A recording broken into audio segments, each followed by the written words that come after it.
Hello and welcome to episode 93 of The Crate and Crowbar. It's the 19th of May 2015 when we're recording this, and 93, as it turns out, is a pretty auspicious number, because 93 was the number of episodes we did of the podcast that preceded this one. So with this one, we've now matched ourselves. I checked that today.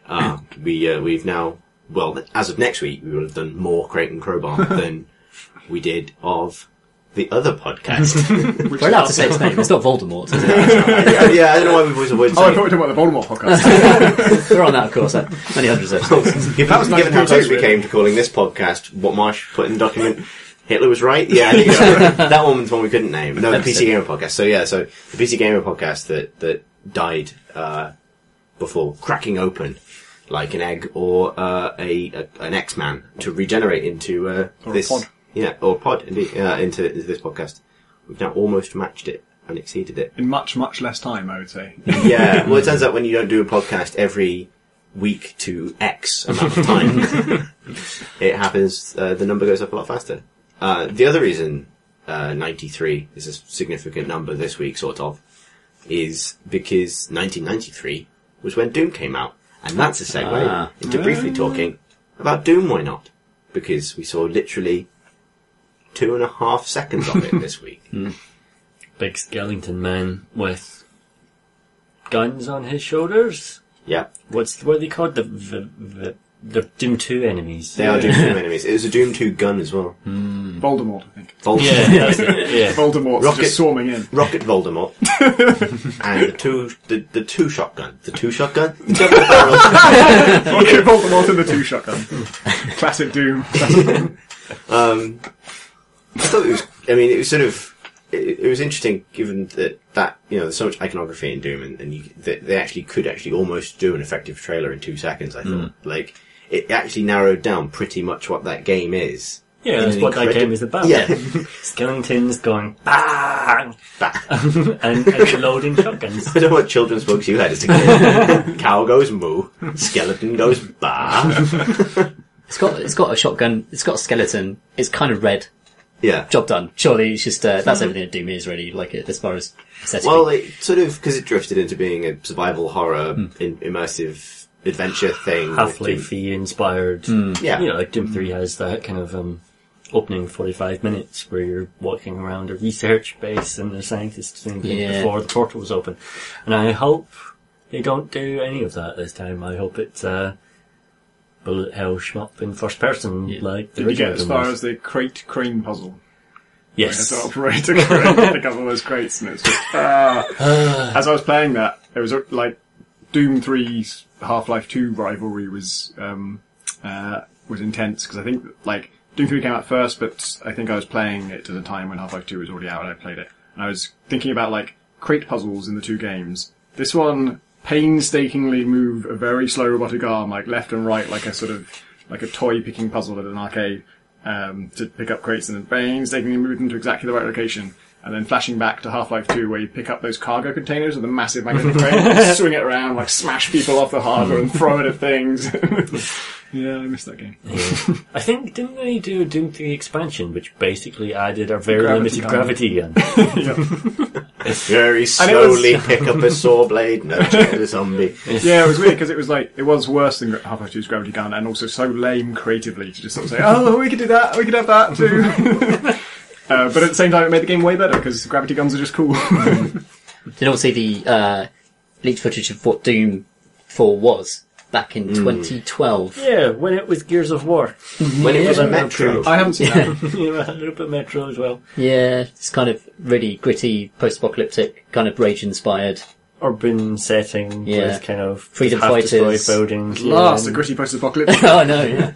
Never ever. It looks like it's, years after Doom, where like it's like as the Lost World is to the original Jurassic Park. So this was like the mutants are spread out over the planet now. It's not a desirable thing, is it? Really, cacodemons moving in herds. It still kind of seems like they were just looking at Half-Life 2 and going, yeah, sure. Well, the first game research based, aliens attack. Second game out in the full world. Now I get it.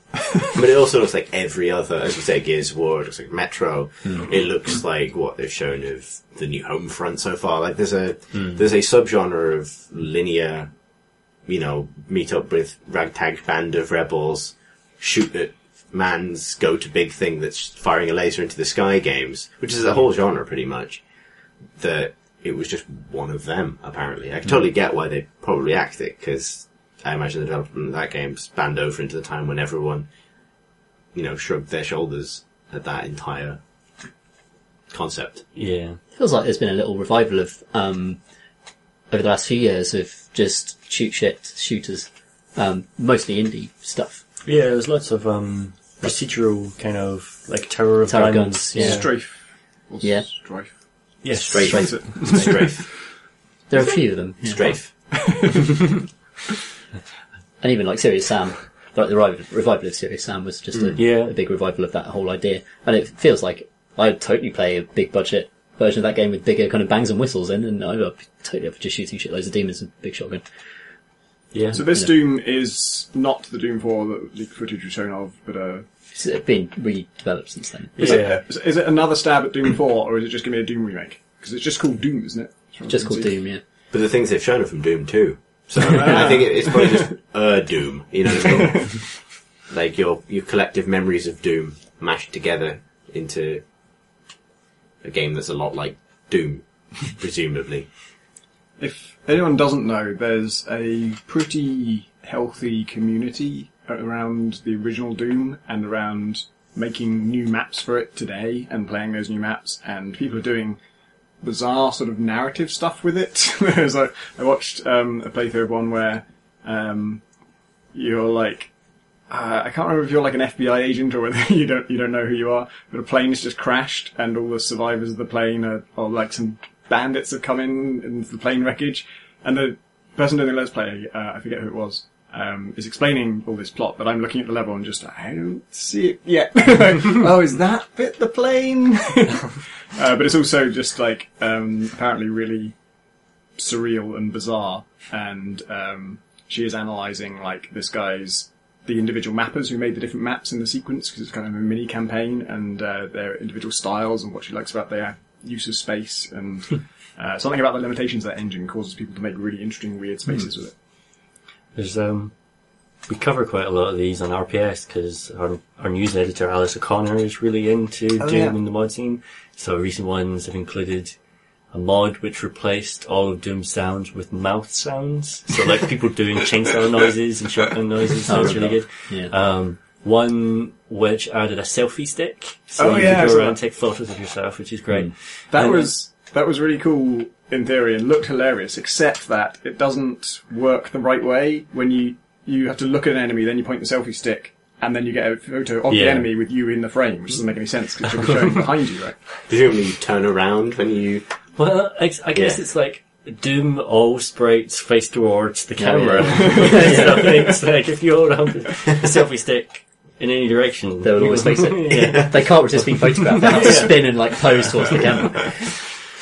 The other one is, I think is it Brittle Doom? Just been in production for years and just adds shitloads of extra gore and extra animations to all the enemies. So when you shoot them, they fall to their knees and blood's pouring out, and you can perform like certain kinds of fatalities basically on them and finishing moves and stuff. And it's kind of disgusting, but then at the same time amps up the feeling of satisfaction from using its shotgun and that sort of stuff.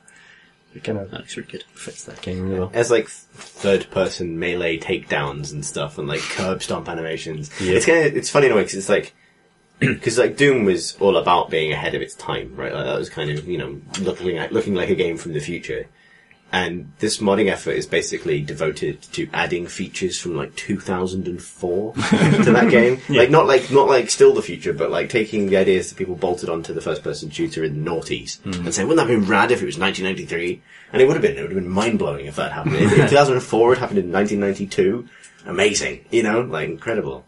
What games do you think, like if you send a game back in time to yourself in 1998 or 1996, or 1993 I guess should be the appropriate time, what game would you send to like completely blow your younger self's mind? Mass Effect. aspect would blow my mind. Any sort of open world thing, like a properly 3D open world, like, with the most sumptuous example of that, like, you could never imagine that happening. GTA 5, probably for me. That's Like, cool. Yeah. I can't remember when the original GTA was, but when I first heard of it, I did not believe that it was possible. Like, the idea of... the 2D one. Yeah, the 2D one. Even the 2D one. Just the fact that it's a giant city, but it's all in a single level. You can't have a level that's that big. Yeah, you can't have, like, cars and pedestrians and buildings and I stuff. remember the It's demo just for that. absurd. The demo for that was, I think, basically the full game, but you're time limited to like 5 minutes. And then after that, you just restart. So you can carry on playing the demo, but you just got restarted. And I guess the full game wasn't out, or we didn't have it. And me and my friend Johnny, I think, was round, and we would play that. And every time the time limit was up, we had to switch seats so that the other person could have a go.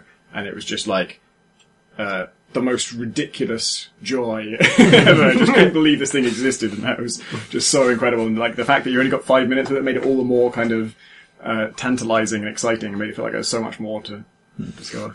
It's interesting because, like, I think I did bizarrely that exact thing with that timed demo. Yeah, me too. But, like, GTA is a really good choice because I think I remember being a kid playing GTA 2, maybe, like one of the early 2D GTAs, maybe GTA London, and thinking, one day there's going to be a game like this, but 3D, and it'll look really realistic, and you'll be able to go in the buildings. That was always the thing that would get me, like, going in the buildings and not just being a texture on a cube. But you still can't really.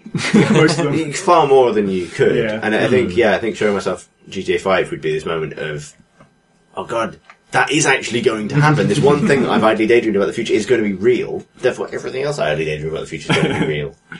I was thinking this idea sprung into my mind while I was playing Arkham Asylum, or Arkham City, which I won't talk about in any depth again because I rambled about it last time. But that something about the animation of that game is just so light years ahead of anything video games could do at that time that I think I would just be unable to believe that it was simulated. Where are the actors? How did you get so many tiny actors inside my computer? Given my reaction at GDC to using the Vive, and what a kind of awe-inspiring experience that is, I do wonder if, would I just pass out? Like, if I gave that to myself in 1993, like, could my brain comprehend that? Because I was nearly passing out at things that were out in 1993. I was like, I remember the first time I saw Doom on a 486. It was like, what? This is blowing my mind. Because it was the first time I expanded the screen to more than 50% of the actual screen size. Like when things didn't run well, you couldn't reduce the resolution. You just had to shrink the screen physically, so there was just a massive green border around it. Man. What were we talking about? Doom. Yeah. It's interesting that I ended up having weirdly this conversation about Star Wars on a video recently, but like, Star Wars like Doom, Doom like Star Wars is something that's completely defined by having made people go, whoa, I didn't know you could make something that looked like that at the time when it was released. And, all of Doom's design ideas, pretty much, to the extent that it was kind of supposed to be a horror game in some ways, it was supposed to be a relatively immersive horror experience for a game of that time. But what it's remembered for is being this, lightning fast shooter, like arcade blasting game, because partly it was all about how fast can it go, how much can you get out of this. It was, it was a piece of engineering as well as a, creative experience. They could have made it slow and ponderous, but no, it's about that pace and about that, that kind of sense of momentum, which is something I argue that it shares with Star Wars. And this is maybe a bit of a strained example, but like, making Doom 3, like trying to adopt all the things people have learned since and bolt a new narrative thrust onto it, wasn't the right thing to do. People are now going and just remaking the old thing again, which is completely anathemic to the spirit of the original thing, really. Like, to make Doom now, according to the spirit of the original, it would have to be the most absurd technological, technologically ambitious, you've never seen anything like this thing. It would be a VR deal. Probably why Carmack is now making VR is because that's the same creative drive that drove Doom in the first place. But what people actually want, as with Star Wars, is kind of what the thing that's a bit like I remember from when I was a kid, please. It's kind of an interesting, version of expectation. There was, Rage has its positive points, but there was no one that was thrilled by the mega textures in the same way as they would have been in 1993 by playing Doom and it being in first person or being that fast. And And there's no comparable technology to that shift to 3D. There hasn't been. So people said that about VR. That no matter how good a texture is, it's still such a good texture. Like the precedent exists in your brain for textures to get better over time. That's happened to you in increments. You've been inoculated against it by every other game. It's not like, holy shit, this is real, which is what people thought they saw do. People were idiots. Yep. Okay. Oh, what have you played on the computer? I've been playing a turn-based tactical RPG called Highlands, which was kickstarted in September of last year, I think, and came out on Steam a couple of weeks ago, which no one has noticed. No, I never heard of it. And I noticed it because it looks really pretty. It's set on floating sky islands with kind of European architecture of towns on top of them, and like wooden taverns and windmills and grass and blue sky and clouds in the background, and it's really lovely, and it's got kind of all its characters are drawn in a sort of Disney / Banner Saga style way. 2D art, very little animation, and it's basically a bit like Fire Emblem, and all the things that are good about it, the kind of charm of it, are the same things as Fire Emblem. It's that it looks really lovely. It's a really nice place to spend some time.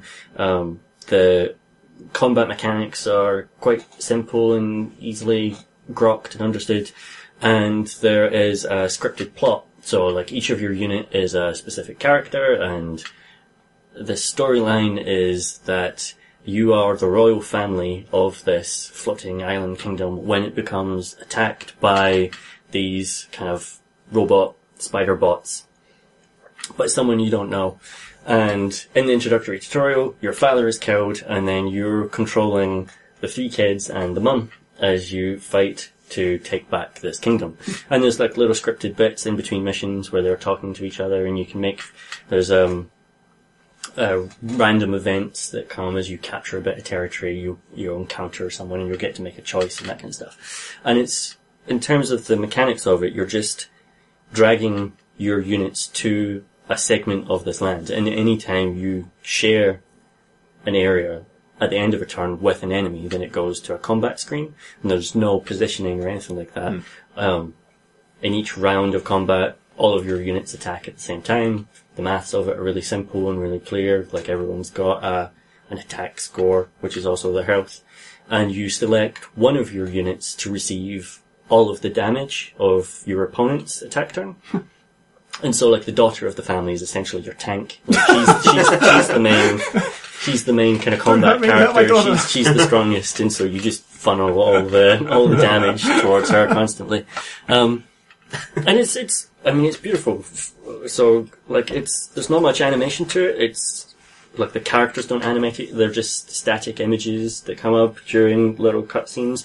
But there's just little details to the artwork, like the way that grass shimmers on the wind, or the turning of windmills, or when you end a turn, the passing of time is illustrated by the kind of background of clouds suddenly speeding up and wishing past, and that's really beautiful. And there's not a lot of games like this on PC. Like, we've talked before about there not being much that's like Fire Emblem on PC, but there's also just not many turn-based tactics games which are accessible in this way. Like, most of the time, if someone asks for a recommendation along that line, I would say Unity of Command, which is really simple and easy to get into and brilliant, but it's also about the Eastern Front during World War II, and it's kind of muddy brown and grey, and it's about maintaining supply lines and actually deploying actual troop tactics in order to, cut off your enemy's supply lines and that sort of thing. Whereas this doesn't have that. It's just you drag your units about, and then so like the son of the family is a mechanic, and you can use them to fortify certain bits of territory in order to give you defensive bonuses. And the mother and the littlest kid are good healers, and so they're healing your family. And as you go along, you get bonus items that you can then use in combat to give you extra attacks. So it's really accessible. The problem with it is that it's much like Unity of Command, kind of balls hard, which is a real shame. And I think it's hard I don't know if it's intentionally difficult. It's got a normal and a hard mode, and I'm playing it on normal, and it's hard. And it feels like it's hard without good reason. And I think it wants to be the kind of game where it's kind of comforting, it's nice to play, it's lovely to look at, good story, and you're just bashing through enemies quite quickly. And it tries to, I think, maybe incentivize that, because it's got a mechanic where every 9 turns, any bit of ground which is still controlled by your enemy becomes automatically reinforced with a new set of enemies. They respawn, basically. And so, on the very first mission, after the kind of tutorial mission, I was quite easily bashing my way through these territories and fortifying things and triggering resource collection things and taking on new units, recruiting them, and then I got to like the far edge of the map because I had to conquer all the territory, and there were like 4 bits of ground there that I hadn't yet conquered. And when I cleared the fog of war and saw that, the force there was 3 times as large as my side.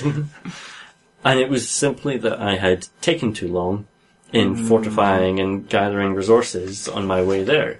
And there isn't enough flexibility or nuance in the mechanics to allow me to really do anything about that. They're just 3 times bigger than I am. There's not much I can do.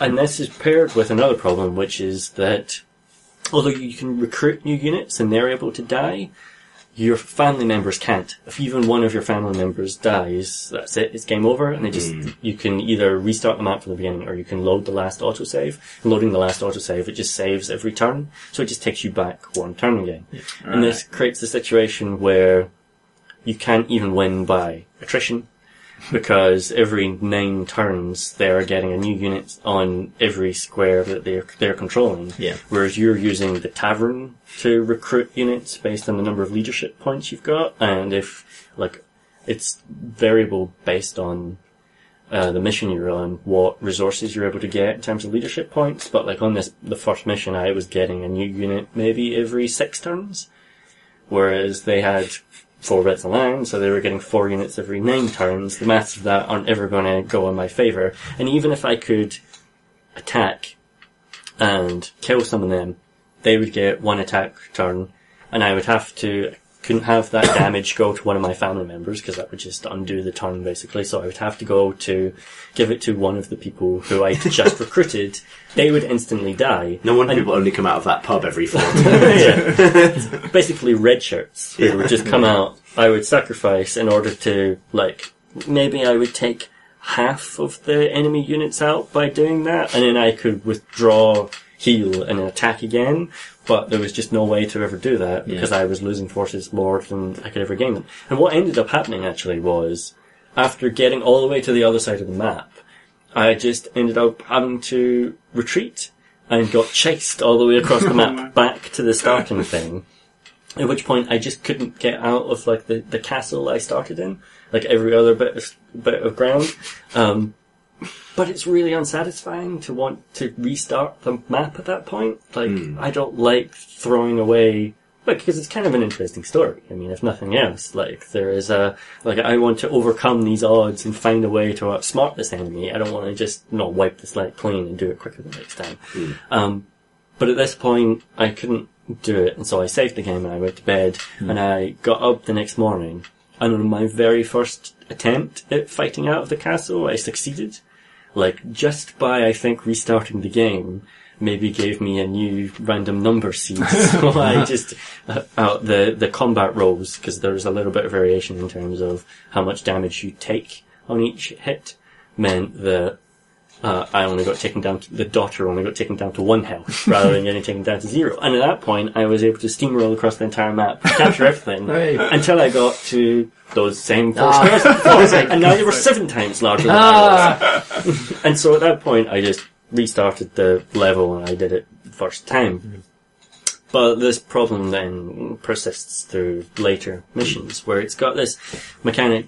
It feels like a game that should just be relaxing, fun, story, beautiful, bashing on through, and it's got this mechanic that kind of encourages that momentum, but then this other, if any of your family members dies, that's game over thing, that just kind of ruins it. And I wish that either a family member could die and you could just continue, and maybe there would be consequences for that because you've just lost your tank or whatever. But or also daughter, daughter. Tank daughter, I'll take it. And that could be interesting, or just that there would be some way to revive them, or like even Fire Emblem, although you can play it with permadeath on, I think is probably better played. I think we've had this discussion on the. I play it with permadeath and you don't, which is the. Yeah.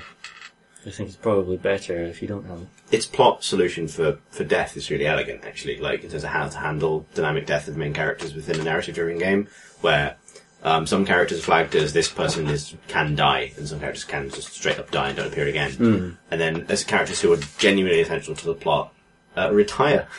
But they take a wound that means they can't fight anymore, but they still pop up, they're still with your party, and they still pop up in cutscenes, but you basically... your punishment for fucking up a battle and getting that character killed is losing them as a game board piece rather than losing them as a plot thing. I think in some cases it actually does affect how they speak in the plot as well, because they, their experience is different from being. Can't talk right now. Still lost that arm. Yeah. But nonetheless, but I think that's a really nice way of doing it, because it doesn't feel too cheesy to the player either. It's just like, so. Makes sense. If you were grievously wounded, you wouldn't be able to join in with fights. Yeah, exactly. Whereas you can still show up for the political discussion, because unless you get politically wounded. And then you're out of that as well. Tom Lost all my credibility. That's what happened to Ed Miliband. That's it. He's politically wounded now. The grand Fire Emblem game in the Labour Party. He's sitting in a tavern waiting to be recruited as a red shirt in Graham's army somewhere. Yeah. Write a book, launch a comeback. The thing with Fire Emblem is that you are a person in that game, which kind of hinders it as well, because you have a named character who's quite powerful in that, and if your named character gets taken out of action, then game over. And that makes no sense. It's an ensemble drama, basically, a fantasy drama, and it makes no sense that you are actually embodied in that world at all. There's no need. You can create a character, but I quite like that you are in a way, because it's not something having you there, but the fact that it kills, it deletes your game, if it kind of stops the game in the permadeath mode. Yeah, I think it can retire. You lose the game if your guy gets KO'd. Okay, yeah, so that he is the only exception, or he or she is the only exception to that then. Which is makes no sense really. But because you end up as the only character that's in every single battle, you end up massively, I certainly found that, my created avatar in Fire Emblem was so much more powerful than the rest of my army, I would stick him on other units that needed a boost, because it was just, because the unkillable warrior mage towards the end of that game. Yeah. My Crom was invincible by the end. Yeah. It was just everyone was rubbish except him. He ate all the experience because he killed everyone early in the game, so he's this monster. Everyone else is just pure fodder to stand in the way of ranged units. What's the name of the kid that's got a pot on his head? Oh, the really scared Donald. one, the invisible one. Oh no, don't you rescue him in an early mission? You rescue him in an early mission. I failed to rescue him, so I don't Donald know. is the invisible one, I think. The guy. I don't think he's invisible. He's got a cooking pot on his No, head. we're not talking. There's two different characters. Oh, yeah. There's the man at arms who, no one ever looks at because he's so boring to look at, he's functionally invisible. And then there's the kid with the pot on his head who can become his awesome knight if you work on him. But. Yeah, which I really hate as a mechanic, because it means that I can't not use him in every fight. If he gets hit even once, he just dies. But because that's the case, that I bet if I just keep using this guy, he's going to be so good, so good. Yeah. So I just take him in every fight, have him hit one guy and then run away and spend the whole rest of the fight over the far corner where everyone else does the fighting. Cause basically doing a power leveling service for him. It's funny, the anxiety of losing people in that game, because you do have the power to ultimately switch off. I mean, I'm talking about console game periods now, but you do have on the anxiety of losing people, because you do have the power to switch it off and try it again. That conscious decision to no, I'm going to own that outcome. I lost, is it Pan, the rabbit lady, the kind of really kick-ass rabbit lady? I lost her in a really, dramatic way during a battle to save someone's life. She sort of held the corridor by herself for ages. Yeah. And, she actually is one of the ones that retires rather than dies outright, I think. But still, it felt like I'm actually going to own that. But it was still my decision as the player to own it, even though technically the game sort of spun out. I think if the game was a lot shorter, it would be easier to accept something like that as how this bit's a long fucking game as well as the one where you can just lose characters permanently. I accidentally killed that black mage everyone recruits. So, the other problem with Highlands is that it's made by a small team. It was kickstarted. I think they asked for like low 5 figures and got it, like 700 people backed it or something like that. And on the night when I played it on Steam, according to Steam charts, only 2 people were playing it. And so I was one of them and one other person in the world were playing this game. And it doesn't deserve that. Like, it's a good game, actually, and I would recommend it. And I think if you're looking for a route into turn-based tactics games, like on PC, there's probably not much that's better than this, and it looks fucking beautiful. But the other side effect of your family dying and not ending the game is that the autosave thing then becomes a problem, because the autosave just undoes that turn, and so what that does is it encourages you to try to game the random number system, like just going, well, there's, maybe only a 10% chance that I can win this fight, but fuck it, 10 times later. Yeah, 10 times later, and now I'm through. And so death kind of has this terrible consequence that it ends the game, but then is also simultaneously just meaningless. It's just this weird attritional thing which is, I don't know whether those are deliberate choices on their part, whether they wanted to make it a difficult game, or whether maybe it's a really short game, because I haven't completed it yet, so maybe they're covering up for that or something. But in any case, clearly, your daughter should retire.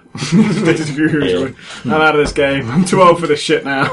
Sorry, Mum. Sorry, sisters and brothers. Been your tank one too many times. Yeah, you've put me in front of them too many times. I really like all the characters in it. It's like even the ones that you recruit from the tavern, like they have no personality, but they've got randomly generated French names, and they all look like Disney. That's all you need. They all look like Disney characters. And there's combatants, engineers, academics, and a fourth class, and the designs for them all look rad, and they're kind of like random body types and heads and hair colours and stuff like that. You cycle through until you get the one you want. Oh, that's cool. Really cool blooming character designs. You just roll them out there to soak up the damage for your royal family. Yep, all those tanky daughters. I'm looking for someone who can die and we can still carry on. Yeah. Yeah. Anyone in this pub want to come outside and die? Speaking of turn-based strategy games, where there's plenty of tension and drama, but in fact no randomisation or random outcomes, Invisible Ink is the game that Tom and I have been obsessively playing. There is lots of randomisation in that game, but there's no dice rolling in terms of... Yeah. Which makes it all the more brutal when you fuck up inevitably. It's one of the most amazing things about the game. And actually, as you were describing Highlands, I was sort of checking off the number of different parallels with Invisible Ink, because it does have permadeath. Your agents in that game can permanently die, and you carry on without them. It also has a kind of go back one turn thing, but it's limited, so you only get to use it a certain number of times, and the difficulty mode determines how many times you use it. Anyway, don't go on. Well, actually, I think you've played way more of it, Tom, but it's the first time I've played it since 76 hours. The early access version. And I think we've talked about it before on the podcast. And I identified a few problems with it, like with the way that the levels were generated, the way that it was intensely difficult. And for me, all of that stuff has just been completely fixed in this and the current version. The level generation is fantastic. Not in the sense that it generates realistic spaces really, but it generates fantastic stealth levels based around that make the mechanics really interesting. So basically, if you haven't heard of Invisible Ink, you're running a spy agency which has just been busted by the corporations that rule the world, and you've got 72 hours to get back on track and strike back. And you take, you've got a world map and you get to choose your missions. Some of them are heists, rob a bank. Some of them are, here's a technology company, go and rob some technology to improve your agents. Or here's a prison, you can actually rescue a new agent, break them out of the prison, they join your crew. One of them is a cybernetics facility where you can install ordnance in your character, and each machine that can do that, there's 2 of them, can either give you a new org, or if you don't have room for one, then you can have a new slot put in. And the new slot procedure is so invasive that it knocks you out for 2 turns. So you break into someone's high security facility, use their machine, and then just lie on their floor for 2 turns. It's passed out from the procedure. That's so dramatic. It's so good at generating just awesome heist moments or stealth moments. So I had an agent down who was there's a little ZZZ sleeping icon over them, even though it must have been a presumably quite horrific procedure that they've just undergone to install a neural slot in their brain. But had two agents on it. There's only one entrance to the room. Got an agent on either side of the doorway in ambush stance, which means that if anyone comes in, they just get zapped. And sure enough, the security level upgraded, and sometimes when the security level upgrades, they automatically detect one of your agents, like the ambient scanners in that building will just find one of your agents at random, and then nearby guards will be drawn to them. So got 2 guards coming in, one came through the doorway, one of my agents grabbed them by the neck, tasered them, they're down. Another one came through, the other agent on the other side of the doorway tases them and they go down. And it was like it's just the scene from a movie in this just randomly generated strategy game. I had so actually that ambush thing is it's called ambush now. It used to be called melee Overwatch, which is a more gamey term for it, but explains what it is, which is that's the kind of centerpiece of the game. You don't have any guns by default. The first 2 agents you're allowed to play with have no guns at all. In each shop you might get some kind of tranquilizer dart gun that only has 2 shots ever and can't go through any armor and that kind of stuff. But most of the time you're using tasers, and it's almost impossible to just run up to a guard and use a taser on him. If they are in a position to see you on their turn, then they will pull a gun on you and you'll be frozen in the spot, and you have 1 action point with which to do something about it. And if that action point doesn't get you completely and permanently out of the line of fire, you're dead. And so it's all about waiting to the side of a doorway in ambush mode with a taser, and when they walk through the door, then you tase them. Or on the edge of a corner, or just behind a chair, or... It's got really good looking levels, and they do have a really clear system of cover. There's no, half cover like an XCOM, it's just either there's cover or there's no cover. And it is pretty clear, it's easy to understand, but the relationship between the two doesn't always hold up. There is a sort of 2 meter tall pencil-thin lamp stand that just has a light on top of it. It's a light, to be clear, in stealth game. That is cover from all sides. You can hide from that. If there's a guard 1 square away, but there's that lamp between you, no way he can see you. And you can't shoot past it or anything like that. It completely blocks all. From a corporate security point of view, this seems like a really good advert for open plan offices. Big Silicon Valley campuses where everyone sits on beanbags. That's probably why they exist, actually. They are infiltration proof by necessity of not offering any cover. My amazing move me moment on my playthrough was I had 2 agents, International and Decker. And International is a hacker, and Decker is kind of a stealth guy. He has a cloaking rig. And they've each got a taser. When you use the taser, it takes 3 turns to cool down, so you can't tase someone next turn or the turn after. And my new toy for International, which I just discovered, I thought it was useless for ages, and then I finally tried one and figured out what it did, and it's fucking amazing. It's a server that you have to put down somewhere in the level, and then once it's down, it generates 1 power per turn, and your normal income rate of power is 1 power per turn, so it doubles your rate of power. This is a fairly high level one. And so I put it down. I'd never used it before, realised it was going to generate infinite power for free forever. I was like, holy shit, the only disadvantage is you've got to go back and pick it up before you leave, because otherwise you're leaving it behind. So you don't want to put it in an area that you're not going to come back to. But I found a good area where I knew we were going to come back to it, and then a guard walked past and just picked it up. But fucking what? I spent $1,000 on that. You can't have that. So it's just flabbergasted and also furious. That motherfucker, you don't really kill people in Invisible Ink most of the time. There are lethal weapons in it, but you wouldn't normally do it because there's extra consequences. It raises the alert level higher because they all have heartbeat sensors, and if their heartbeat goes down, then that makes security more tight. But this guy, I was I might kill him. I might buy a gun and just shoot him dead. But I couldn't do that. And International was right next to this guy, and because he was on her way back to pick up the laptop. We're about to leave. The whole mission's done. I just need the laptop back, and they fucking stole it from me. And the guy picked it up, and then I looked. You can kind of predict where the guards are going to go, and so I observed him, and it traces out the movement path he's going to take. And he's going to go into this massive room, which is actually where we started. And I could chase after him and tase him. But there's another guy in that room. So there's 2 people, and there's a huge open area. You can't leave an agent out in the open at the end of their turn, because they will get seen. And she could tase him. And actually, Decker, who has really good speed, could, if he ran, get into that room. He has to run so everyone will hear him. It will blow his cover with a bunch of people he's dealing with. But if he does that, he can reach one of those people. He can reach the closest one to him, and International can reach the other one. But Decker just tased someone, so his taser's on cooldown, and fuck, okay, this is so close to being a solution, but it doesn't quite work yet. And then I realised you can recharge a taser. There's kind of universal charging units that you can use to either reload a gun or to recharge something that has a cooldown. And I could use one of those on his taser, but he doesn't have it. International has it, and she doesn't need it. Her taser's fine, his taser's on the cooldown. She's in one spot, he's in another spot. They can each reach one guard, but it has to be the same one. And Deckard needs that taser. So there's no way to do it where you move one of them tase a guy, and then move the other one, because Deku will get there without any charge for his taser. But I realised, even though he's sprinting, if I move International to one side of the doorway to that room, then have Decker sprint to the doorway, he can stop at a tile adjacent to her, and she can just pass him the charge pack on his way in as he sprints up to the guy, and he can recharge his taser while sprinting, and then get him in the neck, just as International takes down the other one, and they both get taken down in perfect sync. So good. It's so good.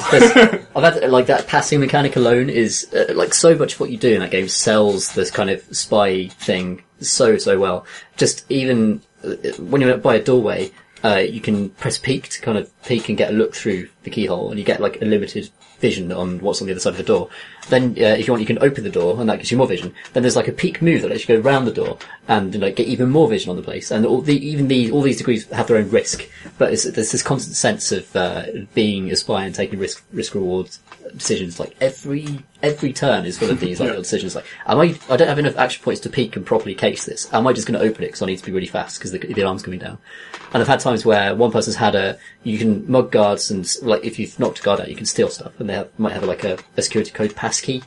So I'll have a thing where my agent, who's really good at hacking, needs to go and hack this terminal in this other place. So she's not going towards the security door, so we let my agents pass, and like in the fantasy, just tosses the card to the other guys and goes past with that pass mechanic, and then they just carry on going. And the game constantly creates these moments of drama, and is essentially just an amazing emergent puzzle game because it's all randomized.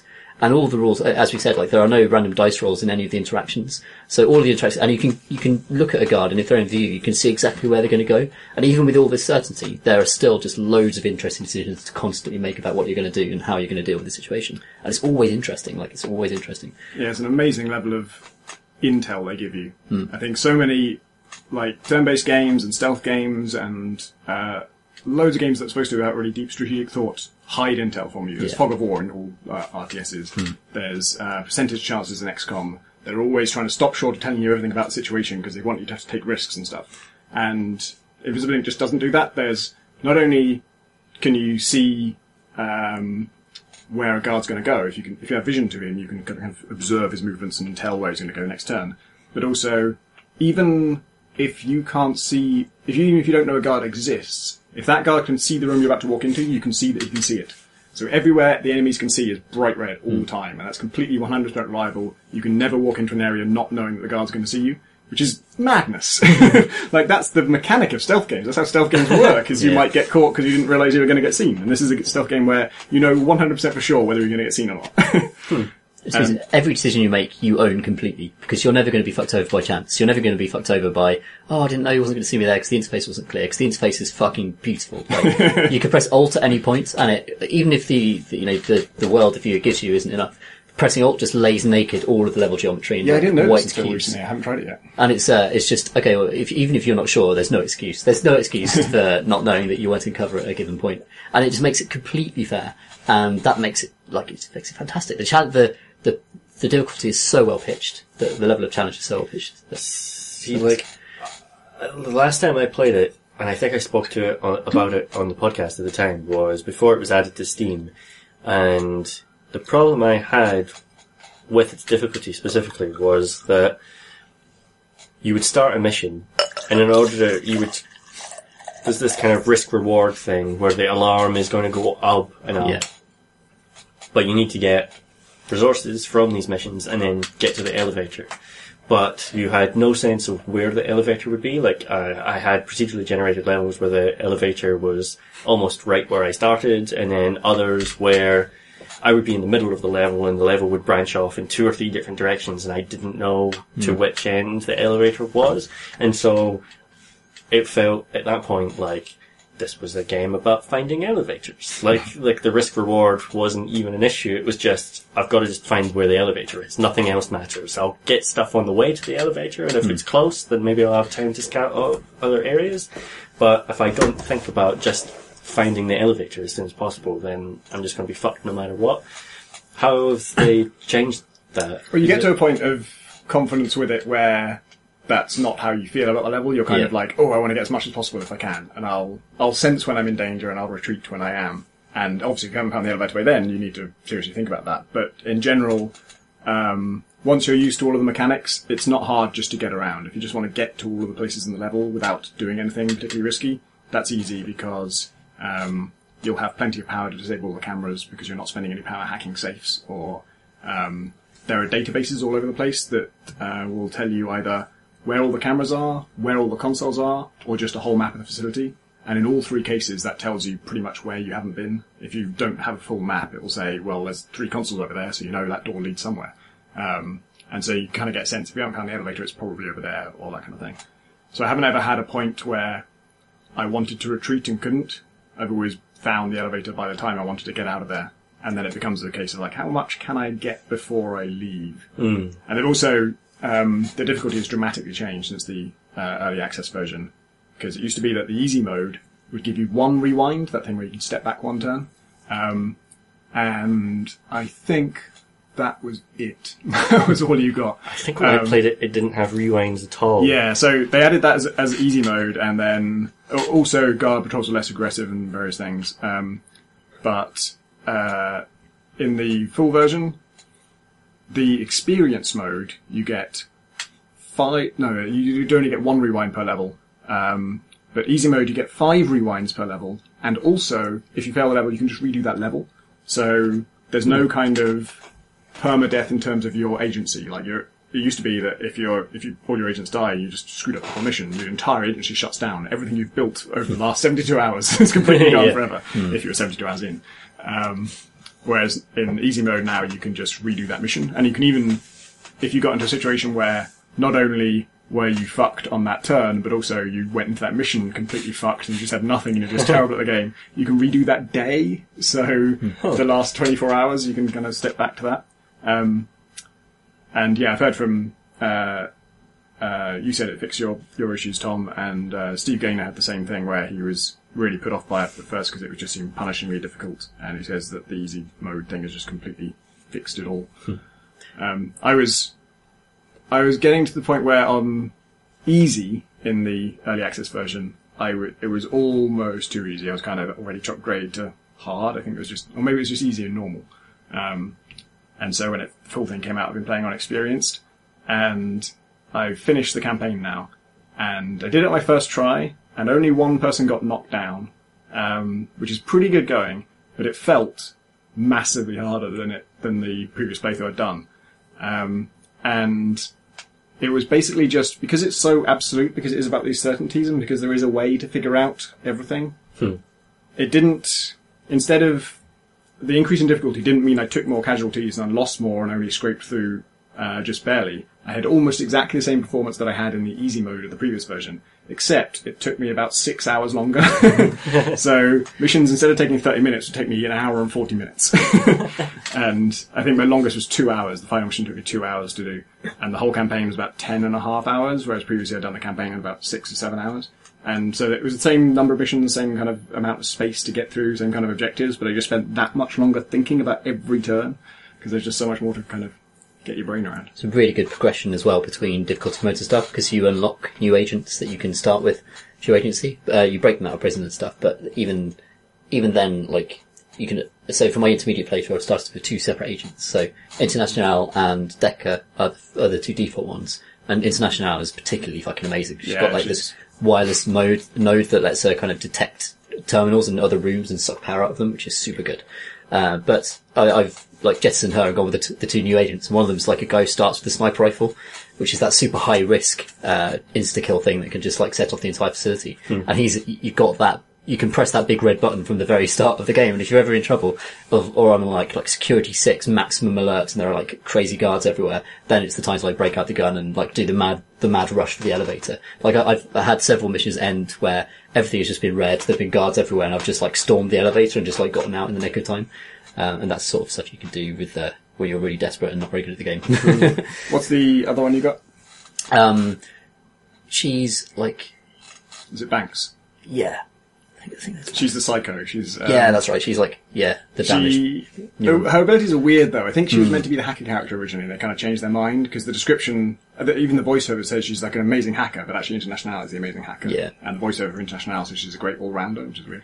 It's like Banks is good because like International's like a big kind of power hose. She like sucks power out of everything. Whereas I think Banks, she gets maybe double power for hacking stuff. I don't know. No, she can open any locked door except for vault doors. So like the things you need pass cards for, she doesn't need a pass card for. So not only do you not have to find one, but even after the point where you're normally picking one up, it doesn't take an inventory slot. So she's effectively got a free inventory slot, or she's one movement point faster, which is great. And she's also got just a syringe that she can inject already unconscious people with that keeps them down for longer, which is one of those things that seems like, if my stealth brain always wants to eliminate things from the equation. I want to take people out permanently, and even if I'm going to knock them unconscious, I want to put them in a dumpster somewhere so they can't get back out. And Invisible Ink completely defies you on that. It won't let you do it. And so you knock people out, and it's like, well, they're going to come back 3 turns, and then the thing that makes them come back in 3 more turns, is that really a big deal? But once you start using it, you realise, that's a really fucking big deal. That is just, you can just relax for once. You can just say, okay, that guy is not going to wake up in a minute. And so, if you've got Sharlam, the guy with the sniper rifle, Shalem, I think it's actually pronounced, he's basically got a kind of end game weapon from day one, which is really weird, and they can only get away with it because of the weird way that, resources work in that. Because he has an armor-piercing rifle, and he also has a cybernetic org that lets him, gives him an armor-piercing bonus to any gun he uses. So he has double armor-piercing, so you can penetrate 2 layers of armor, which you're not going to encounter for 6 missions. And when you do, it'll be fucking useful to have this guy around. And if you don't have him, it's really hard to find that kind of equipment. It's really hard to get that ability. Yeah. But he just won't need it for 6 missions. So he's got this gun where it's it is useful if you get totally fucked. You can just shoot someone, but you won't want to shoot someone unless you absolutely have to. So it's just kind of this dead weight. When I played with him, I was playing with him and Dr. Zoo. Dr. Zoo, tell me it's animals. Tell me it's XU. Oh. He has a door trap. So you can put a trap on a door where the next person who opens it just gets electrocuted on the spot. And we're just playing a first mission together and got to a shop that had so much good stuff that I just had to have it all. It was stuff that I just learnt was amazing, and one thing that I desperately wanted on my last playthrough that I never got, which is an org that reduces the cooldowns of everything, including a taser, including every single thing that has a cooldown. And it was so good that I made Shalom sell his gun so that we could afford it all. And I guess it's a personal rifle. It's got a backstory for it. Mission 1. It's no, sell it. Yeah. We need the $350 we get for this. And then at the end of the mission, we were on the way to it later, and I found there's another room we hadn't explored, and there was 2 safes in it with masses of money in it. And there was shit, we could have afforded all this stuff. So I ran back to the shop because I remember I'd seen a buyback option once. I'm can we buy Shalom's gun back? We had to fight our way past all 5 guards who'd all woken up because we only knocked them out for 3 turns, and get past them all and get. I think Dr. Zoo went there because it was he who actually sold Shalom's rifle, and he felt bad in my fiction. So he had to fight past all the guards and get back there, and then you can't buy it back. So it's just a complete waste of time and a complete waste of his personal weapon. It's fantastic. It's really so good. You were talking about passing things off. Just one more story about that. Oh, yeah. I had Dr. Zoo and another agent, I think, might be International, maybe Banks, and Dr. Zoo had run out into a room thinking he would tase someone, then discovered that guard had armor, which means you can't tase him. So he used up all of his action points, and he's stuck standing right next to a guard who isn't looking at him, but he's going to turn around next turn, and Dr. Zoo's just fucked. There's no way we can save him. Because even once he has him at gunpoint, you get a turn to sort that out, but he's armoured, so we just have nothing to take out armour. I didn't have Shayla. So he's standing right next to Banks, and Banks has action points. She can get away. She can't take the guy out. She can't help him in any way. All she can do is survive. And she's standing right next to him, so I just had Dr. Zoo just give her everything. Here's my door trap, here's my pass card, here's my taser. just take them all. Take my shit and live. I already moved, you haven't moved yet. I'm standing here until he kills me. Oh man. It's I don't know how they could have executed that fantasy better in a turn-based format and kept all the spy tension and the spy excitement. And it looks absolutely amazing as well. The art's so good. Yeah. I would watch a Saturday morning cartoon based on their kind of the style of their intro sequence. It looks so good. Have you completed it yet? No, I'm halfway through the intermediate playthrough, and I'm kind of fucked. Determined to beat it. So, why are you fucked? Have you run out of money? Or? I was really ambitious because if I see a prison, I always try to break someone out of it. Yeah. Because I want to get the max team size, and it helps you so much. But you do one prison run and it's fine. But the second prison that if it spawns, is a higher security level than all the other things on the map. So I was on day 2, and it was a day 3 level security thing, where I had 3 people. But I didn't. Of course, if you find a third person, you have to then outfit them. So you have to. He didn't even have a taser, so I just had this total mook. It was with my 2 expert agents, and I was really struggling to get through, find that 4th agent. So it's a tough mission. I managed to get 4 agents on my playthrough, and I had the same problem where they just had no kit at all. They just had nothing, and so they just become. Their job is just to sit on people. yeah. Because that timer of the people getting back up actually doesn't apply if you stay on them. So you tase them, they go on the ground, and when you tase them, you kind of pull them to you, and they're on your tile, and you're standing on them. And their timer won't start ticking down till you leave them. And so if you only have 2 agents, well, you've got to move on anyway, because you've got to get those 2 agents to the objectives and stuff. But if you have 2 agents and one guy who's just fucking useless, I think for me it was Banks actually, the first person I rescued, and she just had nothing, literally nothing. So we would just, Decker and International come in and tase some people, and then Banks would just have to sit on them. So Banks, just sit here and we'll come back. I got Nika on my first run, and she's a amazing sort of Russian spy who's just whenever she punches someone, she gets more moves with which to punch other people. But because she gets a great cooldown on her melee abilities, so you could just send in her with a taser, and she would just tase the fuck out of everything. She's the only person who can attack twice on her turn. Yeah, she fucking can. In addition to that, her taser has no cooldown. But it costs power, so it drains your hacking resource, which is really scary. But if you've got international, then it's so it's all about balancing those things. No, it's so good. Fucking love that game. Yeah, it's amazing. So good. Basically perfect. Made by Clay, who also did Don't Starve and Mark of the Ninja. Isn't that and Shank? And Shank. Not a bad run. Isn't that a better run than almost any other indie studio? Pretty fucking amazing. It's amazing because they're so different. They're all just totally different games. They talk a bit about things they learnt from Mark of the Ninja. They were interviewed by the 3 Moves Ahead podcast, which is a strategy gaming podcast with Rob Zatney and Troy Goodfellow. They talk a lot about its. I forget which 2 people they have, but the 2 key people, the studio owner and the lead designer. Yeah, and James Lance, I think, the lead designer. Yeah. And it's a really good talk, actually. But they talk about things they learned from Mark of the Ninja. But it's interesting because the lead designer of Mark of the Ninja is Nels Anderson, who left after it finished, and so he's off on Firewatch now. Oh, right. Yeah. They're pretty good at making the games. Yeah. They're also doing Don't Starve Together, which is apparently really good as well. It's the multiplayer version of Don't Starve. Cool. Which done as its own game, basically. Apparently this is the longest a game's ever taken them, and it's been the hardest one to make, and random level generation was basically the main thing. Yeah. That was a bitch. It's pretty impressive. It's weird though, because it's geometrically it looks really simple. It's literally just a series of rooms kind of joined together in a slightly irregular fashion. And they're just square rooms, they're not sort of super complex shapes. And when they do have a central feature, it's a preset one that you recognise from previous playthroughs. But I guess there's just a massive amount of complexity in what it does to you. I actually did have one level that I think was unusually difficult because it was all on one long line. So after we got to the objective, we had to get all the way back, and everyone would just thought had woken up, and the security level had brought on more guards, so it was just much harder on the way out than it was on the way in. I think there is a lot of complexity because whenever they place a block object, that has severe ramifications on where you can take cover or can't take cover. Yeah, true. So there's a lot of balancing there that I don't quite know how they've done it. I think it's one of the most impressive random level generation games I've seen. I think. Yeah, it's awesome.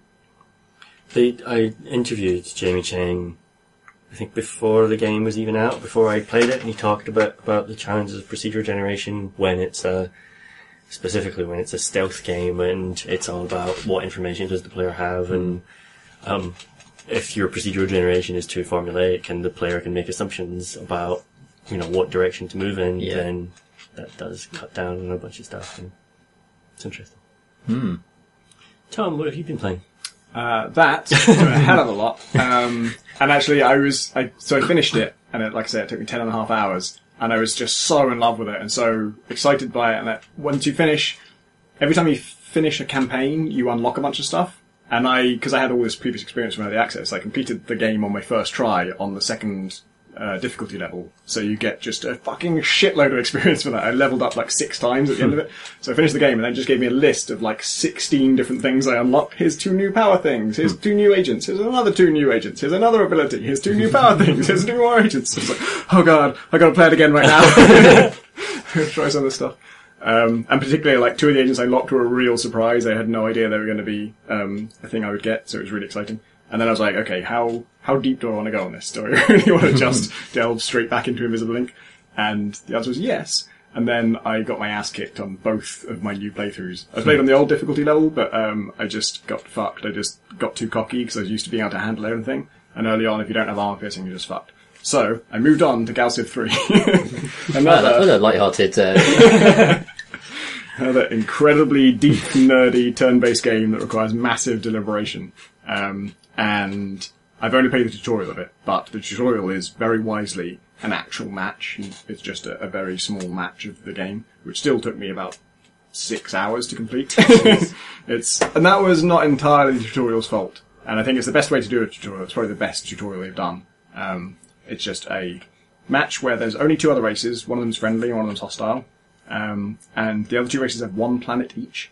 And you have one planet. And there are, I think, only 2 planets that you could possibly take, like, colonize. And they never colonize them, so they just leave them for you. So it's just like, learn the ropes without any outright aggression. But because it's Galciv, I got kind of... Brilliantly, they don't lock off anything, so the whole tech tree is available to you. Everything, you can do whatever you like. And I was doing what they said initially, like using survey ships, learning how to do this and this and that. And like 90% of the game is just exactly the same as Galciv 2. But then the 10% they changed, they really changed. And it's not just kind of like, let's make it look a bit better and make it a bit nicer. I mean, they have made it look better and nicer, but they haven't... The things they've changed weren't things that they did for the sake of looking modern or kind of feeling like we got some value for money. It's the things they've changed feel like things where they thought, we can just do this better, we can just rip this whole system out. So things like, you don't decide the taxation level anymore, which used to be a thing I just thought about constantly. It was just always, where do I put the tax? I think I changed the tax level every turn for my entire, 6-year playthrough. And now you just don't decide it, because I think they probably decided... I'd really like to hear them talk about this, actually, but my guess is that there's probably just a correct level for it on every turn. It's always just, well, you want them to pay as much tax as possible without them rebelling. Yeah. Or if you need them to increase the population, there's probably a better way to kind of balance that. And I have to say I don't miss it now that it's gone. And so you, instead of used to be this really complex web of sliders where you managed how much tax you want to charge, then how much overall production you want to do of your total production capacity in all areas, research, industrial, all these other things, how much of that you want to actually use, which all of that costs money, so you've got to balance that with your taxation. And then within that big slider, 3 different sliders for how much of your production that you are spending do you want to distribute between research, industrial, and what was the other one? Research, industrial, and money, I guess. Yeah, something like that. And in the new one, it's just... Do you know, it was something like a hue wheel in Photoshop, where different colours are in a circle? It's that, but sort of with a triangular arrangement between research, industrial, and economy. Right. And you just move this one point between those 3 points on the circle. And if you want it to be all split between research and industrial, then you move it to the very edge of the circle away from money. And along that circumference, you can kind of slide it along that curve to how far you want it to be towards research or industrial. And then the only other thing you have to worry about is industrial kind of splits down into ships and planetary improvements, which is another slider. So they haven't quite solved it, made it perfectly elegant, but it's pretty elegant. And yeah, the tutorials basically, it's really straightforward until you get out into the, once you kind of leave your starting area, the Iconians, who are your allies, tell you that, we're lucky, there's only one Drengen world in this area. Drengen are the big bad guys. And there's this amazing, really lush planet that hasn't been taken by anyone, but it's right next to Drengen territory, so we don't want to take it, but if you want to take it, that'd be fine by us. It's just up to you whether you want to risk the wrath of the Drengen. And so I did. And then I also, after I took that, I realised there was 2 other worlds, one of which was right next to an Iconian starbase, which is kind of rude to take because it's in their territory, but I took it. And then the other one is right next to their home world. It's kind of a shitty planet, but I took it anyway. And I just focused on culture stuff. And I simplified culture too, I think. I can't totally remember how it worked, but now it's really simple. It's just influence. There's just a thing called influence, and everything that increases your influence increases the borders around your territory, how much of the space near your planets is yours. And if there's another faction near there, then the strength of your borders pushing against their borders is given by your influence. And also, there's an influence kind of growth rate, and that's what most of these influence increasing things do. They don't give you a set amount of influence, they just increase your influence per turn. And I guess it's probably per population as well. And so, you just you set those things up, and they kind of like act like a multiplier on how big your borders grow each turn. And having those two worlds right next to both of the other races in the galaxy meant that I could kind of push my borders against them really early on. And I got obsessed with influence. I was just like, because now it's added kind of a very small thing, but just a critical weak spot in my nerd obsessions, which is adjacency bonuses. Oh no. In Supreme Commander, where you put two power generators next to each other and they both help each other generate power, and then you get like a bonus for that, but they're explosive barrels. So now if one of them dies, it's going to be on. There are no explosive barrels in this, but you do get adjacency bonuses for putting similar buildings next to each other. And then there are also special buildings that, instead of giving you like a global bonus to research, they just give a massive bonus to research buildings that are touching them. So they don't do anything themselves, and it's a question of, is it worth having one of those in the centre of all your research centres, or is that a problem because actually that's marshland over there and you can't build anything there, so you won't get the maximum adjacency bonuses? And if it is marshland, can you unlock a terraforming tech that will turn it into habitable land, and then can you get the adjacency bonus from that? And then after you've done that, wouldn't it be better to have a research centre in the middle, because then it would get this not only a bonus from those research centres, but it would give a research bonus to them as well. And so the maths of where you place these things are just like perfectly laser focused, the kind of thing that I will get obsessed with. And so that was why I went down the influence route, was just like, I colonized the planet and had a massive influence bonus if I place an influence thing on that tile. And then if I do that, then I should also place another influence thing next to it, because then I get an adjacency bonus in addition to that. And if I can wrangle it so that that tile is also next to my starting colony, that gives a bonus to almost anything. So I got it so that like this thing had 7 bonuses on it, and then that made my borders really big and could encompass people's territories. And it was kind of a total fool's errand, because culture is the slowest, most tedious way to take anything over. It's never really going to work, because you have to, in order to do it, you have to be right next to your enemy, and you have to be there for a long, long time, influencing them, which pisses them off. And the only way to survive that is to have a really big military, so, because they're going to attack you for that. They're going to be, like, if they're military, and if they're militaristic and you're strong in culture, of course they're going to attack you for trying to do a cultural takeover. So the only way you survive it is you have a better military than them. And if you have a better military than them, why are you bothering with a cultural takeover? You could just crush them. So, I was thinking, like, it's just going to be a waste of time. But then, I colonized the planet, and you often get these moral dilemmas in Galciv, where you colonize a planet and it will say, oh, there's been a virus outbreak on this planet, and it kills 5% of the people it infects, but the 95% who survive become much smarter. So we can cure it. We found the cure, but do you want to cure it? Because if you leave it, then the research benefits might outweigh the loss of population. And you have 3 options. There's like the totally good option, the totally evil option, and the kind of pragmatic options. Like, maybe leave some people if they volunteer or something. And now you always get points for that, I think. Like, there was kind of some kind of allegiance thing where, you know, really evil races would get lots of malevolence points, and they would not like the more benevolent races. And that's back, but now it unlocks ideologies, like in Civ, where you kind of, do you ever like, I think is it policies, or there's something in Civ where you build up culture points, and that lets you unlock. There's like a separate tech tree for like, it's where how religion is handled as well, like national philosophies. So this isn't related to culture, it's just purely good and bad decisions, just like when you do moral things and amoral things or immoral things. There's even like, there is one of the dimensions is pragmatism. You can get more pragmatism points by doing the middling thing. And I discovered that if you do the benevolent thing, once you get a certain number of points, you get to unlock a new tech and you kind of, or a new policy or whatever it is, ideology. And they have like 5 different branches just for benevolence, and then 5 different branches for pragmatism, 5 different branches for malevolence. Malevolence are things like driving your people to work themselves to death, and we can now live on these toxic worlds, not because we found a way to terraform toxic worlds, because we just don't care. We'll just let them all die. And in benevolence, one of them was, they're all quite, some of them are good, but they kind of sound, some of them are a bit wish-washy. One of them was like, oh, you can build a new building that gives you like 5% something, and I got that one. And then there's another one, it was like, oh, it gives you global like 10% more influence, and that's good, I wanted more influence.